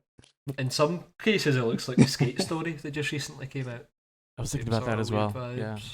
Yeah. Or what was the sequel to? Oh gosh, I'm totally blanking out now. Hyper Demon. Right? Yes. Is that it? Yes, it was called. Opening Steam again. Hold on. Yeah, Hyper Demon. Okay, yeah, something like that. Also, just like something that. Hyper Demon was a sequel. What's the first one called? Right. The original was called. The first one looked like Quake. Looked like Quake. Devil Daggers. There we go. Doi. Yeah. Devil Daggers. Those games rule. Really cool Hyper game. Demon is probably entirely too much amphibian 360 degree vision for a racing game, but like I want something that looks super digitally. I don't want to say trippy because that feels so reductive, but I love when people just do wild shit with shader tech and stuff to just make video games look like big, weird, impossible pieces of art that can't exist in other medium, really. Yeah. Jeff Minter. Yes, it's a strong choice. That's what I'm saying. Give me sense Jeff Minter. Well. Give me Tetsuya Mizuguchi. Give me give me Eugene Jarvis. Yeah. Like, come on. Ugh. That's cool. I like it. Yeah, man. Right. Move on to Wishbone then. So I maybe cheated a little bit here. Beautiful. I went for Ni no Kuni, which is a fantastic RPG, but crucially designed kind of in terms of the world and the concept art and stuff by Studio Ghibli. And for the type of atmosphere and aesthetic that I want to go for this game, I really wanted to hone in on this idea that every single region is like beautifully different in their own way, as are the vehicles. And I think the Studio Ghibli style does a really good job at merging like semi-realistic kind of looking cartoony kind of graphics with also very good world building. So this is, I guess, where maybe a bit of a shock comes in based on what I've talked about so far. But the idea here is to try and tap into that kind of almost like Ghibli level storytelling and stuff as well, right? So the idea is like everything hinges on this race because everybody loves this race, and that's like the main driver and motivation of things. So I wanted to kind of go for an aesthetic that will still stand out, because it's not it's not just cel shaded. It's very much kind of geared towards that Studio Ghibli aesthetic very specifically. And I remember when I seen it in a video game for the first time through Ni no Kuni, and I was just blown away by it. So I really think that a racing game with fully fictional vehicles, you think about like the choice I made for like Sega Rally 1995 in terms of the way the cars move and stuff, you can imagine how those would start to come to life in that sort of environment. So that was the reason I went with this one. Love it. That's awesome. Yeah, That's Ni no cool, Kuni, man. both of those games look really, really good. Stunning. I love the idea games. of kind of building a world around this where this is like the thing that everyone is like, kind of centered around. Yeah. Awesome. Yeah, it's really cool to do the process the way that we have done it, because not to pat ourselves on the back too much, but as more layers get peeled back, like I get more of everything. And initially in my head, I'm thinking The Run, I'm thinking Motorstorm, I'm thinking Twisted Metal in the sense of like everybody's doing this race because like they gotta live, but no, it's like it's everybody's doing this race because they fucking love it, and there's all this positivity behind it, and you can do it that way too. And I can also just perfectly imagine in a late 80s, early 90s Peugeot or Citroen Rally Raid car done in that style. Like I can see it in my head perfectly. So that's really cool. And I feel like you could sell that, Brent. We just need to find a buyer. I think you could, yeah. Yeah, I'm glad Division comes through though, and I did actually think, funnily enough, it was in the aesthetic it would all tie together, because it could sound like any other gritty. And it makes the name make so much sense. Like the name didn't really make sense to me, or didn't hit to me until we got here. So, yeah. Yeah, because Clever. Yeah, that's it. Everybody's one wish is to win the race. It suddenly becomes so much easier to imagine all of those elements working together now. Yeah. I wish it was real. Me too. So move on to Paul's next. Oh, you went for Ridge Racer as well. Sorry, we should have both revealed that at the same time. Sorry, Paul. Oh my god. Of course. We basically made the same game. Like That's actually a good point. Yeah. I think the note I sent to you was similar. I mean, Ridge Racer Top 4 is fucking incredible, but Rage Racer is my personal favorite. Forgetting the handling for a second. Yeah. 4 is incredible in comparison, but I love kind of what you said. Love the look of Rage Racer, the emos, dark, gritty, 90s, dark, nasty fucking vibe, man. It's a bit of, it's just cool, man. It's just like a bit. It's even like. It's just like everything. It's not Robocop was 80s, but this is like a dark, gritty, sort of slightly newer version of the Detroit that they had in that movie. Does have that It's dirt on it, fucking yeah. cool, man. It's like so love it. Just fucking and I think my hood as well mentioned Rage and another game. We could probably jump to that actually. So Gran Turismo 7 with Rage Racer aesthetic. Yeah. So exactly, kind of Adam, again, you're saying the similar sort of thing, a bit more complexity because it's a bit more sim level, but it looks like Rage Racer. Yeah. Fucking love it, man. I love that game so much. It's cool, man. Woefully It underrated. really is. That's hilarious that you put Rage Racer as well. It's incredible. Well, it's not something that we've gone back to enough as a culture that makes As a art. species. We need that more as a species. I also think about like jumping, because I did it for like the soundtrack too. Like in that game, in almost every track, you are driving like up basically a waterfall through a tunnel, and all of the songs sound like echoey. Like it's like bird calls or something. Yeah, and there's reverb and stuff, reverb, yeah. and it just everything fits so well together, and I just want that all the time. Yeah, it's so good. I dream Brilliant. of a world where the pieces fit together. Probably blast through menu design pretty quickly, in fairness. Andrew, you went for Interesting. I picked the obvious choice here. I mean, come on, it's a racing game. I could have gone Ridge 5 or something, but I can't not go Colin McRae 2.0. I'm too graphic designer pilled. It's good, man. Really, really good. It's Yeah. I know it's like the classic, like almost a meme example to point to, but I was like thinking about it. It's like, yeah, is it really? And I pulled it up again. I was like, yeah, no, this is actually like the It's so perfect way to fucking navigate awesome. a menu in a racing game. Yeah. It's It works beautiful. so well with the aesthetic as well, I think. Like, I Yeah, can just it's- imagine that layered perfectly on top with that type of trippy, kind of out there visuals. Yeah, and that's the other stuff. thing. Like, let that stuff be, clean and easily readable, so that all of the other stuff can be weird.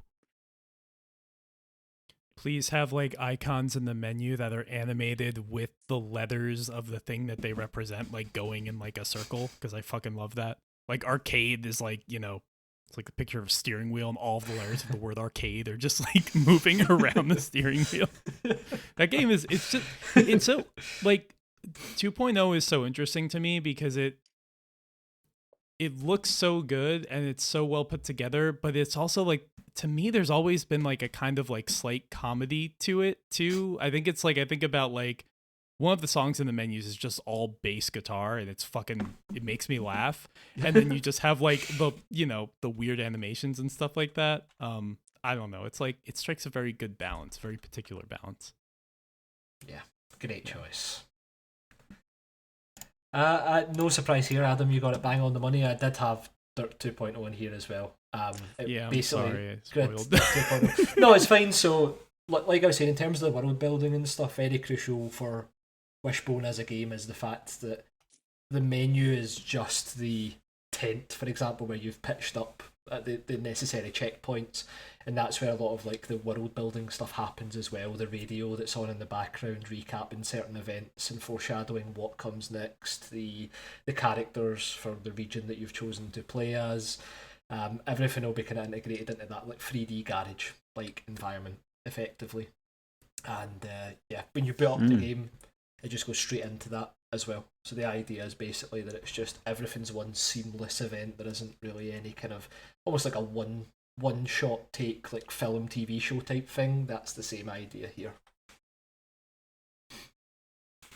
Love it. Interesting. I'm trying to remember. Is Dirt 2 the one inside the trailer? Yeah. The menus are like moving around. It's Okay. okay. Yeah, it is, yeah. Yeah. And then 3 is the like extremely late 2000s, early 2010s menus, right? With the big like Everything's 3D a rendered triangle. text floating everywhere. Yeah. That kind Yeah. of aged Yeah, like that milk, was cool as unfortunately, well. I think. But it was cool at the time. For sure. So yeah, that's kind of very straightforward. That one, everybody knows how that works, and Yeah. I think that's one of the coolest menu styles that's ever really been in a racing game. So I just, frankly, you've still Oh, blown my same. mind. I'm just thinking about the Studio Ghibli Rally Raid game. I still can't, like, it's so fucking genius. it was actually just because I've been on a binge of the films recently, like some of the lesser known ones, purely because Netflix, like I don't know if they've got a deal or something with the studio, but there's a lot of ones in there that were direct to video and stuff, and I'm always just amazed by like there was one I was watching, I can't even remember the name of it, but it's so frustrating. But the concept was just literally like somebody saves a cat. The cat turns out to be a prince, and then that means the prince has to marry the girl who saved that cat. And it's just like that sounds so silly, Right. but then when you watch it and just like the way that it's so eloquently told, like an hour and 10 minutes, it's like that's fucking great, man. Like, that was so fun, and I wanted to try and get that. That was what I was kind of aiming for vibe wise with this one. I wanted it to just be something where it's like, you know what, I might never play this again, and that's fine. Cat Returns, right? But the cat The returns. Cat Returns? That's it. Okay, Yeah, that's it exactly. It's good, great. and I didn't know it's like a pseudo Great. sequel Very good. to another film. I can't remember the name of that one, but the the cat. The cat. Yeah, the cat is in the other film. I can't remember his name. He's got a name, but the Baron. That's it. The Baron is in another Studio Ghibli Right. film. But It's really anyway, that was the yeah. idea behind it. Yeah. And I Paul, just, Yeah, they're great. We've been going through them recently with my daughter as well, and she like Kiki's Delivery Service. It's Fantastic. fucking great. I Incredible watched films. only yesterday, a couple So weeks ago, good. and it absolutely destroyed me. so good. So there's that. Paul, anything specific for your choice of Dirt 2? For Dirt 2, I mean, that caravan that you're in, and you can swing cameras around, and everything's in there. And as you pick your event, the level is built around you in 3D, and you're there again in the event and stuff. It's fucking cool. I love that in Dirt 2. We've spoken about it. It was Adam mentioned it a minute ago as well. Hilarious that you were talking about Dirt 2 as well. But yeah, it was just cool. Those first few games, the grid and the Dirt menus were all amazing. But I love that sort of gritty, dark, fucking nasty caravan that you're in. It's all a bit fucked up. A Rage Racer version of that would be the really Rage good, Racer. yeah. You've heard of that? A Rage Racer version of that. Shitty garage. Yeah, just look like almost like a Resident Evil scene, you know. Yeah. What you've made is Tacoma, Washington, as a racing game.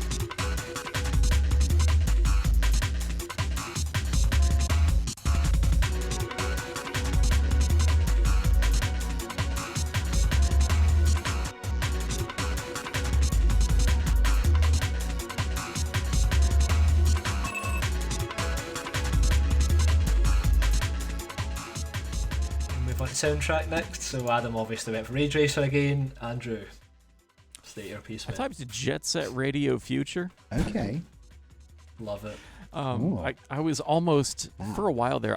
I just typed R4 parentheses sorry, because it was just like I can't find any. Like there are so many amazing racing game soundtracks, but like this is it. But I couldn't be a parody of myself. So I went with the other thing that would make me a parody of myself, which is just Jet Set Radio Future, a game that I've been beating the drum for 23 years. Dear Lord. Oh man.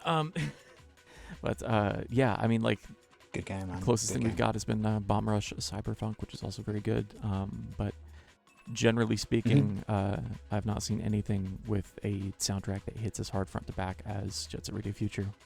I don't know. I need loud, ridiculous, like Shibuya K funk all over this thing. It needs to be loud, poppy, and super high energy and ridiculous. I am making a strange arcade game here. It needs to be very sample heavy. It needs to be very I'm buying fun. into it, though. Dell, the dang ass funky yeah. Homo sapien himself, made me promise on bluesky.social, whatever the hell that is, to keep it funky for video game music. I can't let him down. No, He made me promise, and I promised. I will bring the funk. because that man has good taste not only in music but in video games. So you gotta. Yes, as is well he's one you don't established. want to let down. No, if I'm gonna make an arcade racing game, he is firmly in the center of my target audience, next to myself. It's a good choice. It's a perfect choice, to be fair. Oh, it's good music. I'll go on to mines now. So, for my game, I basically went for dynamic music tracks, and the example that I've used here is Mario Kart World and SSX3. So basically the idea is that because the region of Pangaea is one massive area, so too is effectively the soundtrack. So the idea is that when you're in a very specific region on one of the actual tracks, that will be the kind of the real version of the song, but when you're in those bridging components between them, it's almost like a inverse remix leading in and fading into the next track type idea. That Mario Kart World, it's one of the few things that does really well. The idea of these intermission music tracks that play in between. So I wanted to have that same sort of idea, but also very similar to the way SSX3 changes the soundtrack based on like Uber tricks and stuff being performed. When you're using the Sega Rally Revo track deformation to get that kind of additional speed boost, certain elements of the instruments and stuff would be louder than others. So that was the idea behind this one. Nice. Nice. Would the musical genre or style be also along the lines of like MK, like orchestral or? Yeah, big band Yeah. orchestral. I think Yeah. that's kind of what it would be. Yeah, just to kind of collaborate with the actual kind of aesthetic and stuff. So yeah, but kind of big band. Maybe not as bombastic as Mario Kart, right? But more of a kind of understated in the right moments, but then amplified and the If you're already doing, the mixes. a Nino Kuni joint, you might as well hire Joe Hisaishi. Yeah, true. Actually, I could have just went As on. long as we're dreaming, right? Like, Yeah, exactly. Yeah, exactly that. Just listen to Nino Kuni soundtrack and then imagine how we could augment that into a racing game. That's yeah, That's like the I could brief. just hand Dream Attack to Dell. Like, here, do whatever you want. Paul, Burnout 2, 3, and Paradise specifically because of the DJ element, right? Yeah. Yeah, man. Absolutely. Yeah. I couldn't decide on any of the Burnout games. They're all fucking cool. And the DJ. Andrew's DJ not happy. specifically has to be prominent. Andrew's not feeling it. Andrew is not tuned into DJ Atomica in his free No, time. If I ever see that man, it's on sight. I'm putting him in the hospital. I'm gonna make DJ Atomica eat his teeth. Crash FM. I'm gonna crash with Oh my the God. knuckle sandwich. No, I'm kidding. I don't hate Oh, DJ dear. Atomica. I just I do That's think he's okay. quite obnoxious though. That's- I do generally I mean- hate the Burnout soundtracks. What is the genre, Paul? Is it Burnout genre as well, just to really dig the dagger in for Andrew? Or? Yeah, I was thinking. Interestingly, I did actually have Rage Racer in there originally, and I was like, no, I'm changing my mind. Maybe I shouldn't have. I don't know. Isn't that funny? So weird, man. I But yeah, cannot believe you and Adam made the same Yeah. game, basically. That's honestly wild when you think about all the different options. And Virtua Tennis being the real like kicker to get both of you to That's get that fucking is insane. incredible. Literally insane. It just Yeah. it just That is just insane. makes me feel very good to know that my sensibilities and my considerations are already represented in the industry by someone who can actually make that shit. That makes me feel good. So, Nice. Well, we're going to multiplayer now. I don't Unless want Andrew. to before I get yelled at. I don't want to throw every the last shovelful of dirt onto the Burnout soundtrack grave here. It does have Girlfriend on Paradise, and so you can just turn off everything but Girlfriend and have the, Fucking the does. canonical early Giant Bomb experience of that video game of just driving around, hey, yeah, you, yeah, forever and ever and ever. I don't know. There's some other good stuff on there, Yeah. but most of it is from Road Rash. It's like Duel by Swerve Driver and like Rusty Cage is in there. Like it's all the stuff that we talk about all the time. But like, yeah, there's a good like 8 or 9 songs in Paradise that I leave on, and the rest can stay off. You could also just have it be Mm. different versions of Girlfriend in different languages, like There you go. Dominator did. I was going to say mean, it was that- Dominator, wasn't it? Yeah. Yeah, that'll work. Forgot about that. I'll just say real quick about the DJ Atomica thing. I don't have a problem with him. I mean, when I was a kid, Me I neither. thought he was the coolest. And now, of course, I do not feel that way. But my only issue is that when you're starting a Burnout game and there's like literally like a 10-minute fucking video to explain to you how the game works that is unskippable, no game should ever do that ever again, ever. Every at all. Criterion game did that too. Even Black Like, does I that. Like they don't Need don't for Speed get Most it. Wanted. drives Yeah. me absolutely insane. Revenge didn't have Atomica, did it? That was just a woman's voice, if I recall. I don't remember. Paradise, yeah, it does. It is a woman's voice on Paradise, but it is a forced, unskippable introduction. But Revenge Atomica doesn't have has DJ changed. Atomica though. His name a couple times, right? I can't remember the situation with Revenge. I have it on 360 or whatever the Yeah. Xbox, whatever Xbox is in my living room right now because I get them all confused. But yeah, Yeah, 360 got a Revenge port. It was very good. Yeah. Yeah. So Adam, you didn't choose Rage Racer, sorry, for one of your options for multiplayer. does Ray Tracer There we even go. have multiplayer? Do you need a multi-tap for that? No. I think it's got a split screen. Yeah. I don't think. I can recall. Never even thought about that until now. I think it's purely. This single is player. probably aside from the name, this is the thing I thought about the least. I just wanted Sega GT 2002's brilliant, genius, excellent navigator mode. I guess it's GT Online, But the I was gonna mode, say, the you mode picked where the one that doesn't. well, it's the same game. The one where the mode where, for the people who don't know, one person is driving but only sees fog, and then their co-pilot can actually see the track, doesn't see fog, and has to tell them where to go over That's voice, right. You have to navigate. over voice chat. So I just thought that was funny.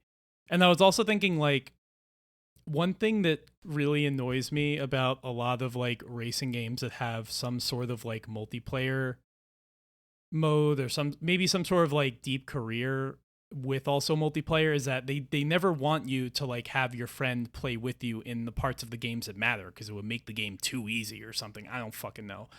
So they lock you out from that. Whereas like I know Sonic All-Stars Racing Transform, you can play through that entire career with multiple people if you want. They can drop in, they can drop out. You can play on your own. The progress is always the same. That's how every fucking racing game should be. Just every game in general that has a career like that. 100% at that game with my kid, co-op the entire time. Yeah. So I would want this to be the same way. Who cares? I don't care if it breaks a game. I don't care if you like. Just let people play with you. Let people play together. Mm-hmm. I like it. Yeah, I like both that's elements all. of it, to be honest. I think that's good choice. And putting it under the header Sega Especially GT, the fog bit. exactly. Like that's I just think that's hilarious. that's the real secret sauce. Amazing. Yeah, we still gotta play that on Insignia sometime, Andrew. I think we ever made that work. We have? Did we? Yeah, we should do it again. We should do it more. We should do it again then. I am down whenever.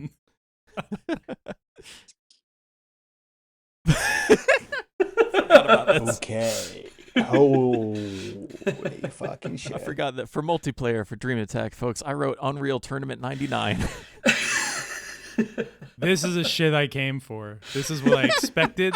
This is what I wanted. So, how I got here was initially I started was like, well, I mean, kind of like GT7's lobbies are kind of perfect for what I want out of a multiplayer racing game, which is like you can set stuff up and like people can drop in and out or not. You can just, a thing that I will do sometimes with a friend is just like roll up on Trial Mountain and just infinite time attack loops, just like trying to, just driving around and around and around and just chatting, hanging out, but also trying to shave seconds off your time and tenths and stuff, and just like swapping out different cars as you go without having to leave the lobby or anything like that. But also being able to like set up actual like, proper formal races and stuff if you would like to do that as well. And then I was like, there's so much other stuff though. If I say GT7 multiplayer, like that's such a giant, broad thing. Like there are people that think esports is real that like are thinking about it that way, like that's either people for whom you talk about multiplayer for Gran Turismo and they start thinking about, some event sponsored with Lewis Hamilton or whatever. So I was like, no, I just want an old ass server browser. I just want to play UT99 to pull up a server browser and just like look at, the ping and where it's hosted from and like what map they're playing and what they're doing or whatever and just jump in. I don't literally mean PvP and capture the flag and stuff like that, as funny as it would be to insist upon those, but I just meant like a normal ass old fashioned server browser. Yeah. How beautiful is it that like Gran Turismo's multiplayer still fucking works that way? It's a server browser. Like the first time I saw that in GT Sport, at first I was worried it wouldn't work because I had that experience in like Wreckfest. But then once I found that it did work and it worked pretty well, I was pretty happy with that. It's cool. They've always kind of liked that idea for online multiplayer though, right? Like even like Gran Turismo 5 Prologue going way, way, way back, it was like specific events, but it was very much like they were set up so that you would enter these very specific parameters of the race. You couldn't really have a lobby and anything like that as well. So they've, in fairness to Polyphony, they do see the benefit of that sort of system.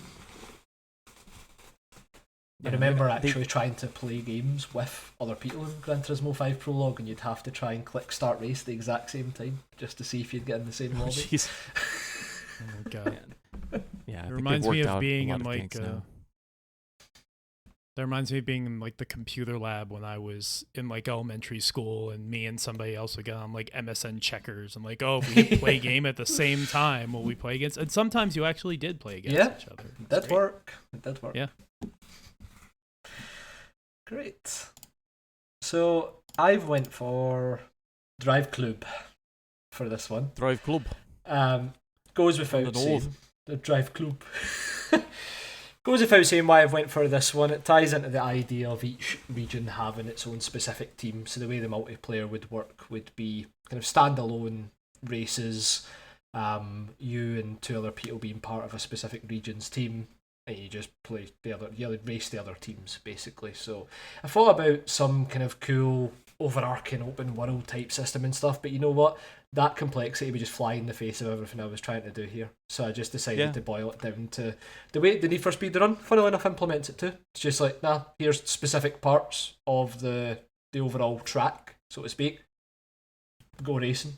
So that's the way the system works. You either buddy up before searching for a team, so that we could all be in the same region team when we actually search, or you just get partnered up with random people. And I also quite like the idea in a world where anybody actually uses public lobby voice chat, where you've got proximity chat involved in there as well. So if one of your drivers is too good, Prox chat would be great, you can't actually tell them that the trail they're leaving behind is being like abused by another region to get a good slipstream boost and stuff. So that would be the idea for including proximity chat in there as well. Hold a button to roll the window down and shout out the window. Exactly. Yeah, not much else to say on that. I wanted to keep it simple. I didn't really see the point in trying to make it this grandiose, over the top thing when the general vibe and sentiment of the game is already there. Yeah, same. I just wanted an easy way for people to jump in Cool. together. Now for Paul. Paul, was yours Project Cars? Project- You said so- yeah. So Project Cars. So originally I put PGR2, and it was literally the PGR2 one of Car Track Go. But then I was like, Project Cars race weekend stuff It was was fucking good. cool, man. Where you set up, you'd qualify and you practice, and then you race, and the kind of thing you saying, Andrew, where you could just jump in, jump in when you wanted, and you had that bit of freedom, and you didn't have to do the practice if you didn't want to. You didn't have to do the qualification. You could just wait for the race, and people would change their setups and playing around, and it was pretty cash. And then you just go and do the race at the end. And I guess GT was the same. GT Sport, which we played a lot of, right? Didn't we, back in the day. And GT7 to 6%. But yeah, Project Cars race weekend online. That was the best part of that game. It was really, really cool. It was really good. Yeah, so it's kind of all I have to say on that, really. Solid I've said choice. that. It's good shit. Yeah. Yeah. I feel like we were largely all kind of in the same headspace here. Different angles on kind of the same multiplayer wise solution. Yeah. I'm not too surprised by that, because I do think we all feel very similar about modern gaming in many ways, right? And because multiplayer is such a heavy component that dominates everything, how can you nickel and dime players, all that sort of stuff? I imagine we all got to this point and we're just like, just let people play with their fucking friends and leave it there. Like, Yeah, man. Yeah. Like that's Just why I made still the simplest play, thing in the like, world, yeah. Quake 3 and shit online. Like it's an easy thing to just open and jump into, and it's not like trying to dig its hand into your wallet all the time. And just having worked in multiplayer live crap in AAA long enough, it's just like, yeah, multiplayer is inherently a like financially motivated thing, generally speaking, and I'm so sick of it. I just want people to hang out together, man. yeah, totally agree. Again, I don't. Cool. I hate money. I see a big pile of it, and I think about how big of a fire I can make. That's just. Yeah, I'm not running a business here. I'm trying to make things for people. Damn it. Next up, we have the HUD. So Adam went for Rage Racer, as we said earlier. Andrew, great choice. With Wipeout Pure, that game is kind of the. I mean, I've said this before, but that's kind of the biggest thing I can point to as to how and why I'm a graphic designer. And how I got here. That game set me down. Specifically, its menus and UI and stuff sent me down a dark path from which there was no escape. And now I've been unemployed for almost 3 years, so that's good. I really, really love John Mashin's work on Wipeout Pure. And Pulse is good too, but I think Pure is cleaner and overall is like I think he did a better job executing the TDR stuff than TDR did. Granted, that standing on the shoulders of giants coming after that work has already been done, etc. But like especially like we don't need to talk about the design firm that they went to for Fusion. We'll leave that in the past. But yeah, just the HUD and type work and menu designs and just all the like vector gack and goofiness in Wipeout Pure was massively influential on me. And I think you could apply that to a game like this and do something really cool and stylistic with it, I think. Totally agree. Yeah, just Wipeout Pure. Never really thought a lot about how much. I mean, Wipeout Pure's aesthetic is perfect, but how much harder it hit because it was on the PSP at launch, a device I could not believe I was holding in my hand on the day I got it. Like, Yeah, you just, I was playing a Game Boy Color the day before. Yeah, exactly. So it's like you couple like this incredibly like forward-looking, utopic future thing with like this device that is capable of like all this shit, and yeah, it's a pretty good match. Yeah. It's also my first Wipeout game, so. Really? Yeah, yeah. Again, like not growing up with the PS1 or PS2 and being in America. Yeah, I guess that is was believable. Kind of my first jump into a lot of that stuff. Yeah, a great game though. So yeah, wonderful game. I love it.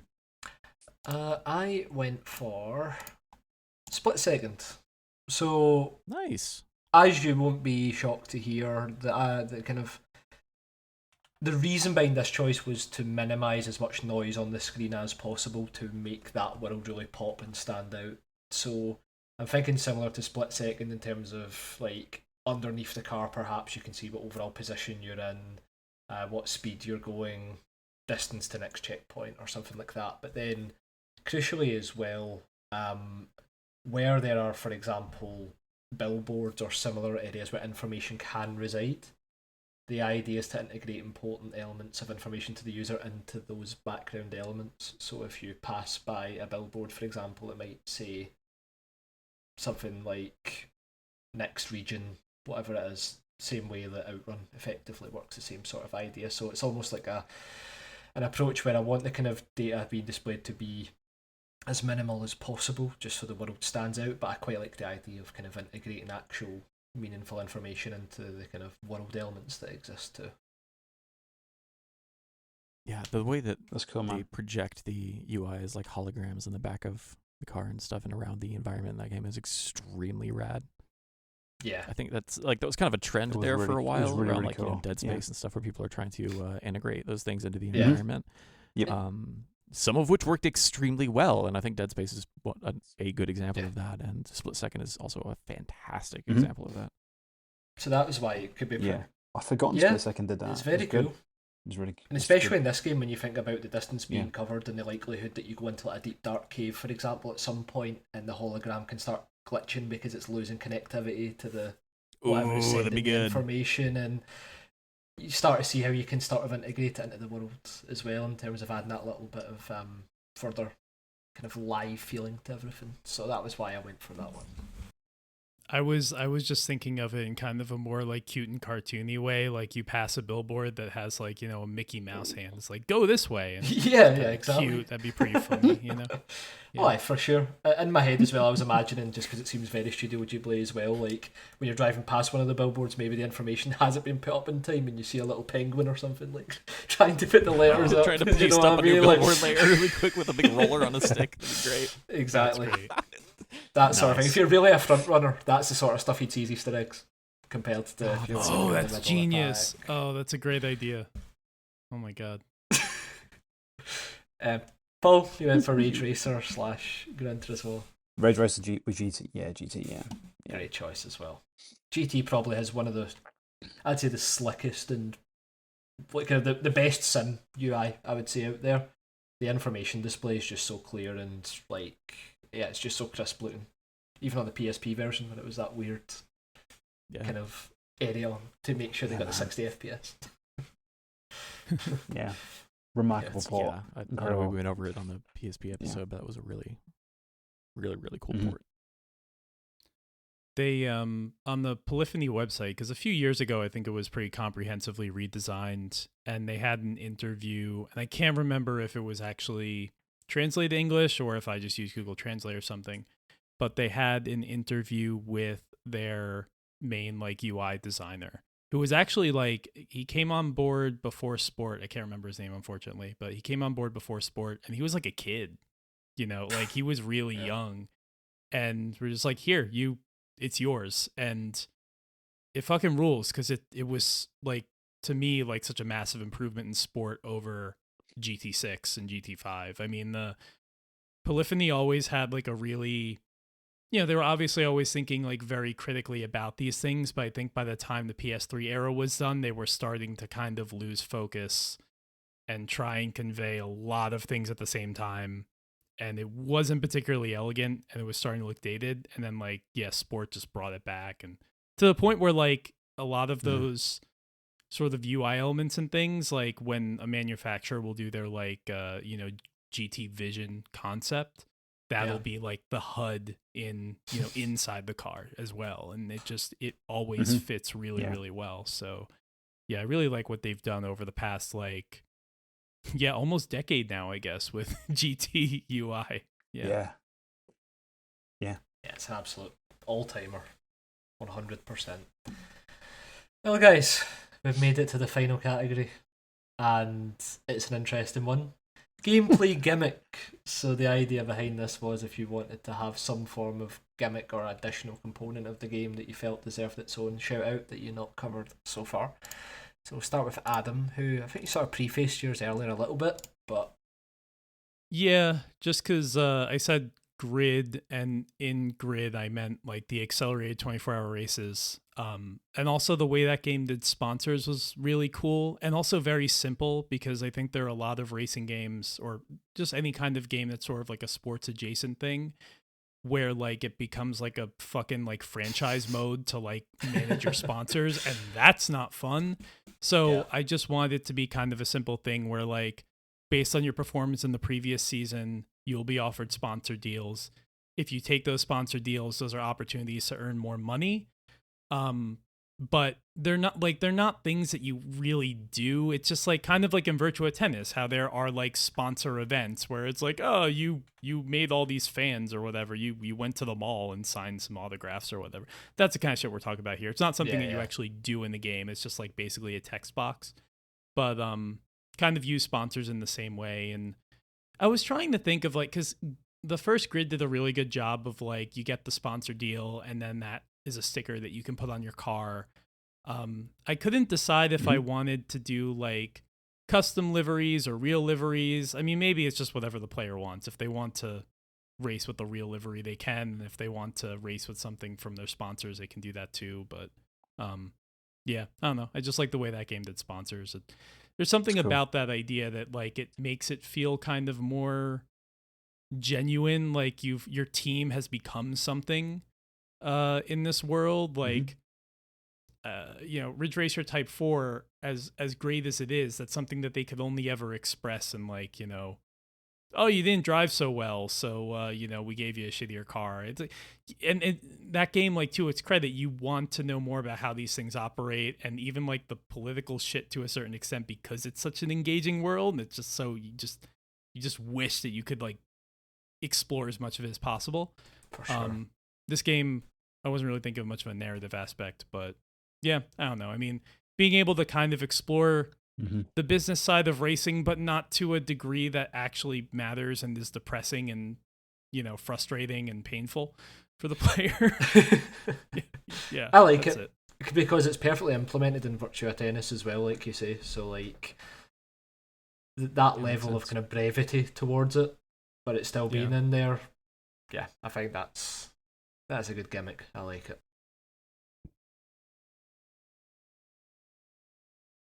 Andrew. Cool. Your choice. Rail grinding.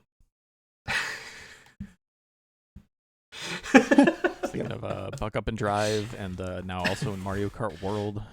But yeah, your Tony's Hawk, your Jets set radio, things of this nature. Cars should grind rails. I think you should be able to use a Hot Wheels like a tech deck, but big. That's my strong belief, and I'm firm in my resolution on this. Cars should be able to grind rails.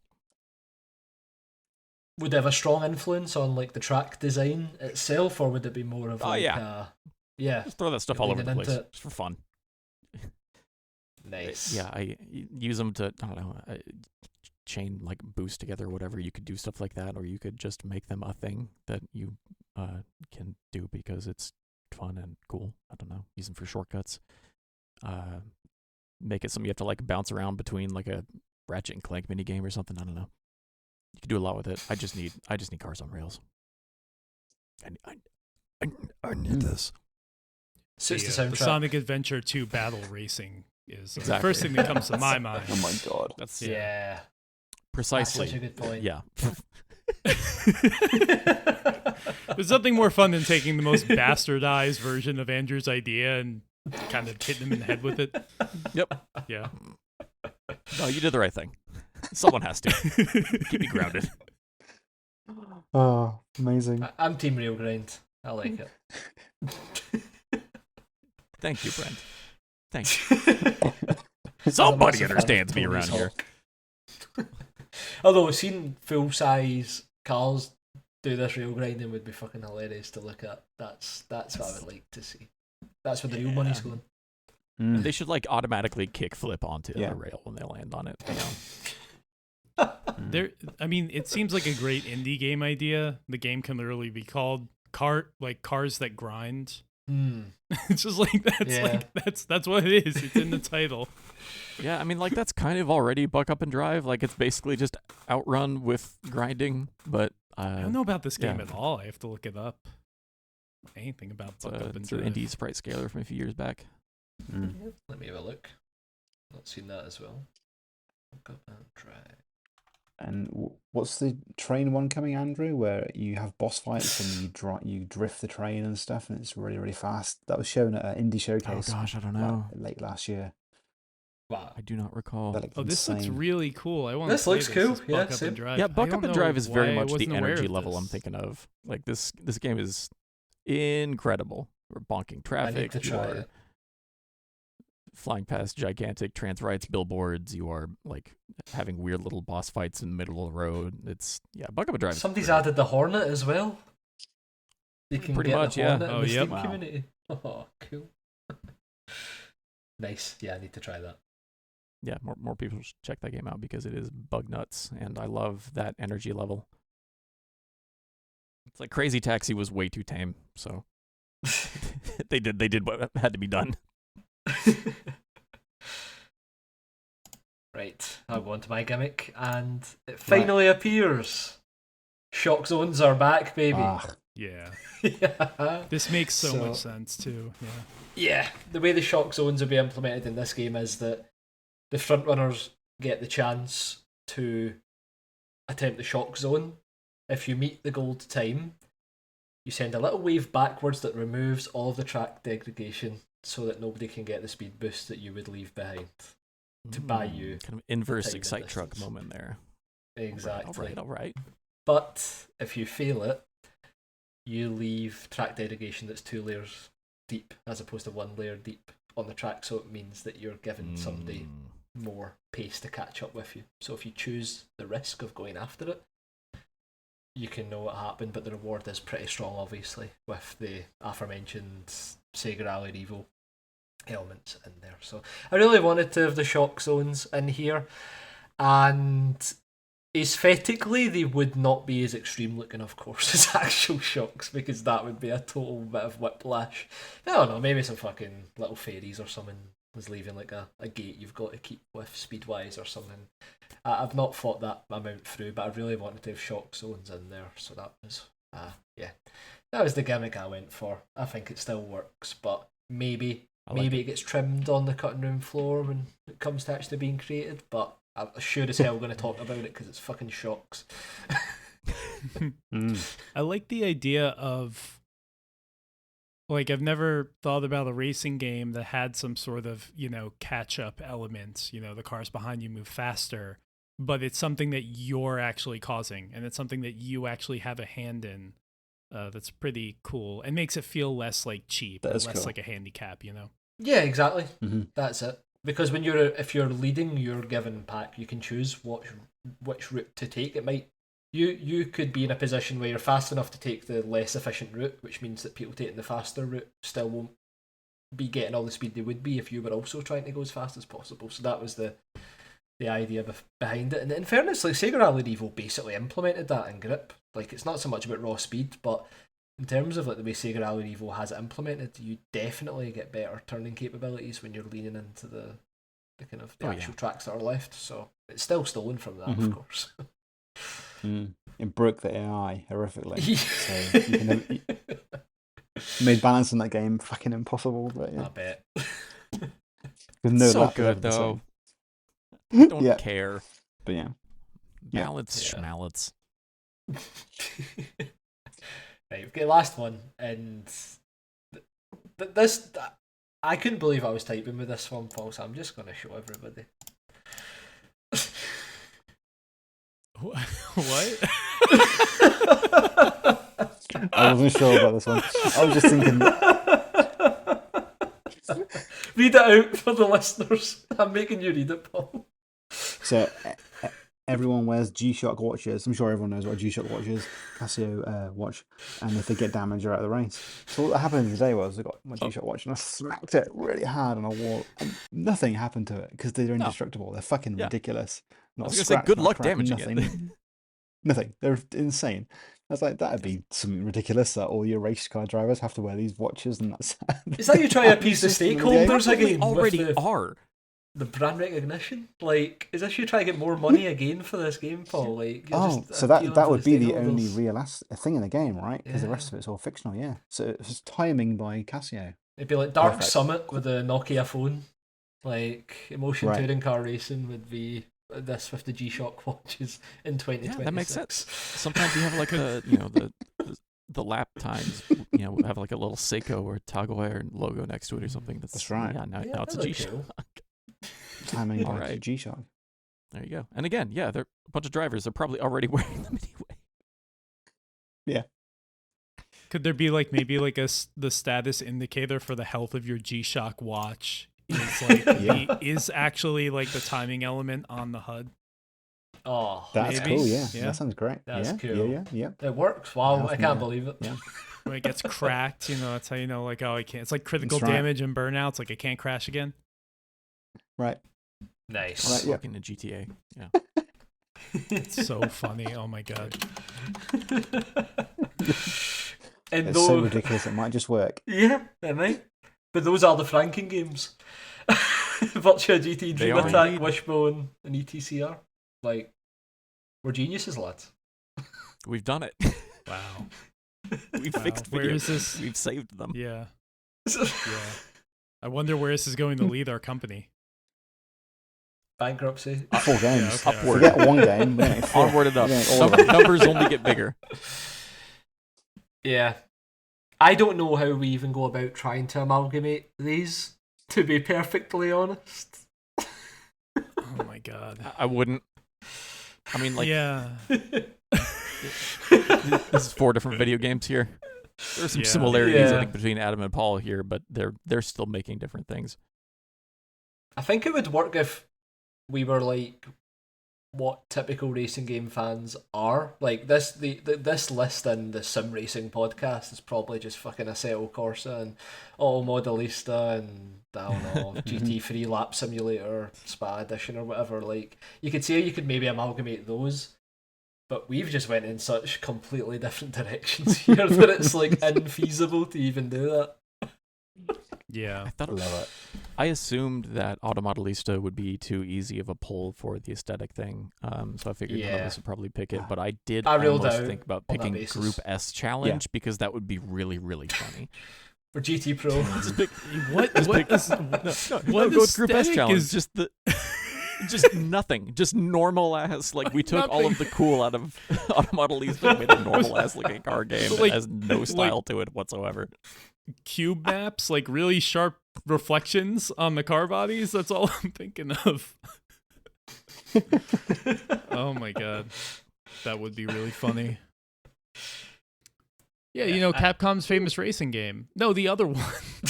Yeah. Yeah. Nobody chose Racing Lagoon either. Anywhere. which I was sort of expecting. I had a bingo card of what I thought might show up. That was all. Yeah. I was trying not to lean too far into my own I think because the new TXR finally is here and has been for like a year now and is so damned good that I think my deep extremely overwhelmingly powerful desires for something like a new TXR or a new Racing Lagoon or something has largely been sated for the time being, even if I'm not getting Racing Lagoon vibes from anything else necessarily, but also because we finally got the translation for that a couple years ago, I think I've got a lot of that worked out of my system. So just like those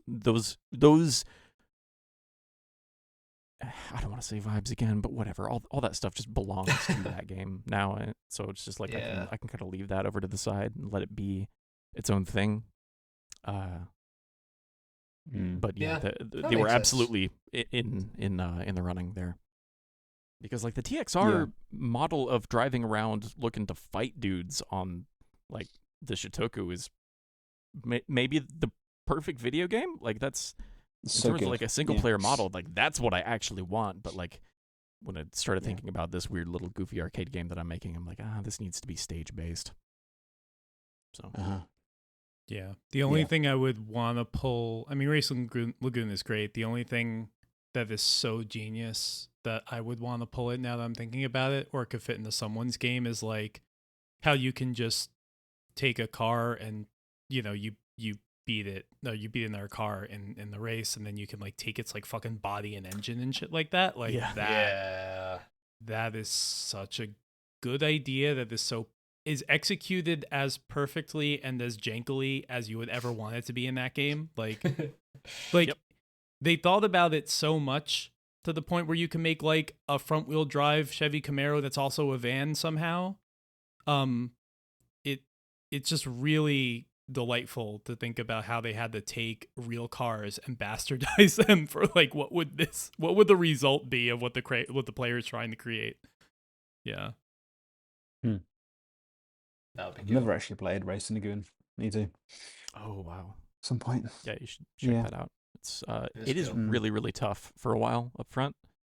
Just because the driving model is strange. Square's history with racing games is a little bit weird prior to that point. Chocobo Racing? Was that before or after? I want to say it was after, but I might be wrong on that. But I'm thinking of like Rad Racer, But that game is really, really cool. And it has a lot of amazing ideas and a lot of amazing music and art and writing. I mean, it's the guy that wrote all the like really flowery, super poetic language for like FF13 and stuff. So it is a wildly, unnecessarily prosaic game in the most like beautiful JRPG ways. It's great. Brend, where we go from here? What do we? I'd say that's it. I don't think we can amalgamate these things. I think we've made 4th ranking games at this point. So that's the big twist about this episode. There just isn't enough similarity, and I love every game individually for what they are. Like you could maybe merge Adam and Paul's. In fairness, like you guys kind of went for the same sort of vibe there, but all the same, unique enough and similar spirit. This is just like genres, Yeah, that's true. This is just like the end of the Desert Island Memory Stick episode where you find the infinite memory card hack or whatever it is. We just found all this money and we can actually afford to make all 4 of these games now. We don't have to pick one. So quadruple A. Yeah. Look how well that worked out for Ubisoft. Anyway. People can choose which one they want. When we put the episode live, share the spreadsheet. And we'll see if anybody in particular likes. Yeah, you guys can decide. I love the idea that you're sharing the spreadsheet. That's great. Yeah, people need to see it. I'm gonna put it in the podcast description. Yeah, it's gonna be a sure. Google. At very Google least, drop a Sheets link. screenshot somewhere. Yeah. But yeah, I'd say that's game number 2 that we've done over. Yeah. So I think we should start calling these specials because That's the kind of like, I'm thinking it's almost like when Top Gear did their specials, Grand Tour did their specials.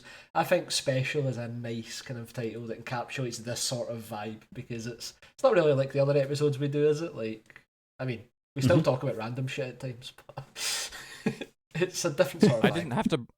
I didn't have to play a bunch of stuff for prep. I didn't have to bring a stack of video games to my desk. I hacked a Vita while we were talking. It's been great. Amazing. Incredible, I man. hacked the Vito. I mean, I know you can literally do it by going to a website now and pressing a button, but it's Well, you still mentioned funny Virtua to Tennis say 4, that. and I was like, oh, I sent the Vita that had that on it to Mark Normandin, so I need to rehack this other one now. Hold on. When we do these in the future, we should I mean, Brent, you're really good at this, and you're really good at like orchestrating this, but also like Cheers, man. I want you to be able to experience the joy that all of we feel getting revealed these things, because You guys that's could true. pretty definitely funny. come up with something. I'm happy to be on the other side of the fence, for sure. If any of you out there listening have any ideas, let us know, and maybe it'll be the next Time Extend special. Until then, I think that's it. Bye, everybody. Thanks for listening, guys. See you later. Waving and nobody can see the video.